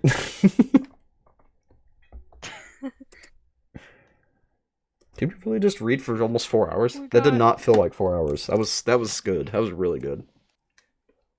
We got a Mickey Mouse and tree trunk hybrid. Yes. In the woods.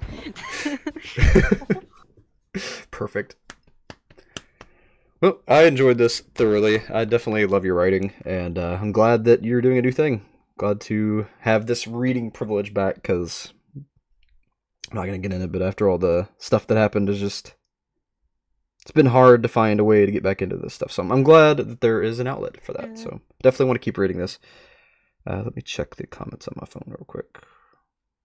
Thank you for doing this. Big Yeah, thank enjoyed you. a lot. Definitely want to continue. I guess what I'll do is I'll wait for the next 10, and I'll just do it in batches of 10. It seems like a perfect amount. Because 18 was like 4 hours, and that's a lot of reading time for me, because my It's a voice little just long. doesn't like to hold out. So this last two was just, I don't know if you could tell, but I'm slightly hoarse. So I could tell. Just like, I'm trying. Yeah, it's very good. And I'm glad that a lot of people that kind of lost the writing platform are able to write in this as well. I know they're doing other projects, but I'm glad they have this collaborative effort as well. It's nice. It feels like home. So thank you all again. I hope you all enjoyed this. If you want to see more of this, how often do you update this actually? if I'm in a good mood for like a couple weeks, I might do it daily. I might take a break for a couple weeks. So let's just say weekly updates, just to kind of generalize. Yeah. Okay, so if y'all want to check this out, if you all are not a part of this, you can go to joviancove.neocities.org, and after Chapter 18, that's where we left off, so it updates basically weekly, sometimes daily, so make sure to check it out if you want to follow along. And when the next 10 chapters come out, when 19 through, I'm really going to blank out right now, 19 through 28 come out, we will continue, so 19 through 28, no, 29, wouldn't it? I don't know. It's 28. I'm trying to do 10. It'd be 29. 28. My gosh. What is wrong with my brain right now? 18 through 28. 19 through 28. Yes. There we go. I don't know what's going on here. I will see you all soon. I'm going to go ahead and turn off so I can apparently go, like, sober up or something. I feel like I'm drunk off of this. I don't even know right now. Detox. I need to go detox, exactly. They're getting to you. Something. Yes. 19 through 29. That would actually be 11. 19 through 28, yes. And I apologize for any typos in this entry in particular, because I put this entry up this morning while I was waiting at the doctor's. I thought it was good. So there was very few typos, so you're good. All right.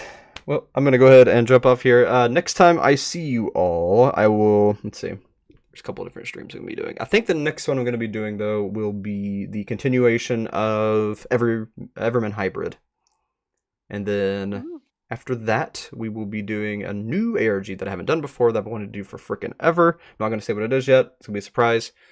And then the stream after that, we'll be playing some video games. It'll be a hybrid stream of me playing a chapter in a video game, and then afterwards we'll be doing games together. So, plenty of other things to look forward to. Got another Grimoire episode that is going to come out sometime or another. Not sure how long it's going to be on that one. I've got the story, but everybody's working on different projects. So I don't know how that's going to work. I will be working on the magazine next week, so I'm not sure how that's going to turn out. But I've got Adventure Time videos coming out. There's some really cool ones, really cool theories I had. It's going to come out on that. We'll be doing an interview and docu video with Asteria tomorrow. We'll also be doing one with the creator of Not Your Normal Kid Show, the ARG. And I will be doing one with Dr. Ryan. He's a comedian, but he's just really crazy and hilarious, and I really want to highlight his work because he's just completely insane. So I am interviewing him. He said yes, he would do it, so I'm excited about that one. Yeah, plenty of stuff on the way. I will see you all then. For those of you who are following the guerrilla stuff I do, the faux phase 8 thing, we are currently not tomorrow, but day after Sunday. Sunday we'll be doing the next story production meeting. And I will figure out what we're going to do from there. So, yeah, like a billion projects in the works. So, I'll see you all then. But until then, as always, keep your eyes wide open. Let's see if I can time this out right. Because I'm still apparently drunk from this. Keep your eyes wide open. And never stop reading. I will see you all. Thanks so much for watching. Now, I'd like to take this opportunity to thank my patrons and channel members. Thanks to you, I'm able to do what I love. Seeing K114. Investigator Zeus, Dobby's Music, Jabra Mullins, Free Spirit Katie, MC Darfer, Vexus, Agnieszka, Granny Monster, Nightmare Luna, Lily Ardat, and Elliot the Epic 242. Really, thank you so much for everything you do. It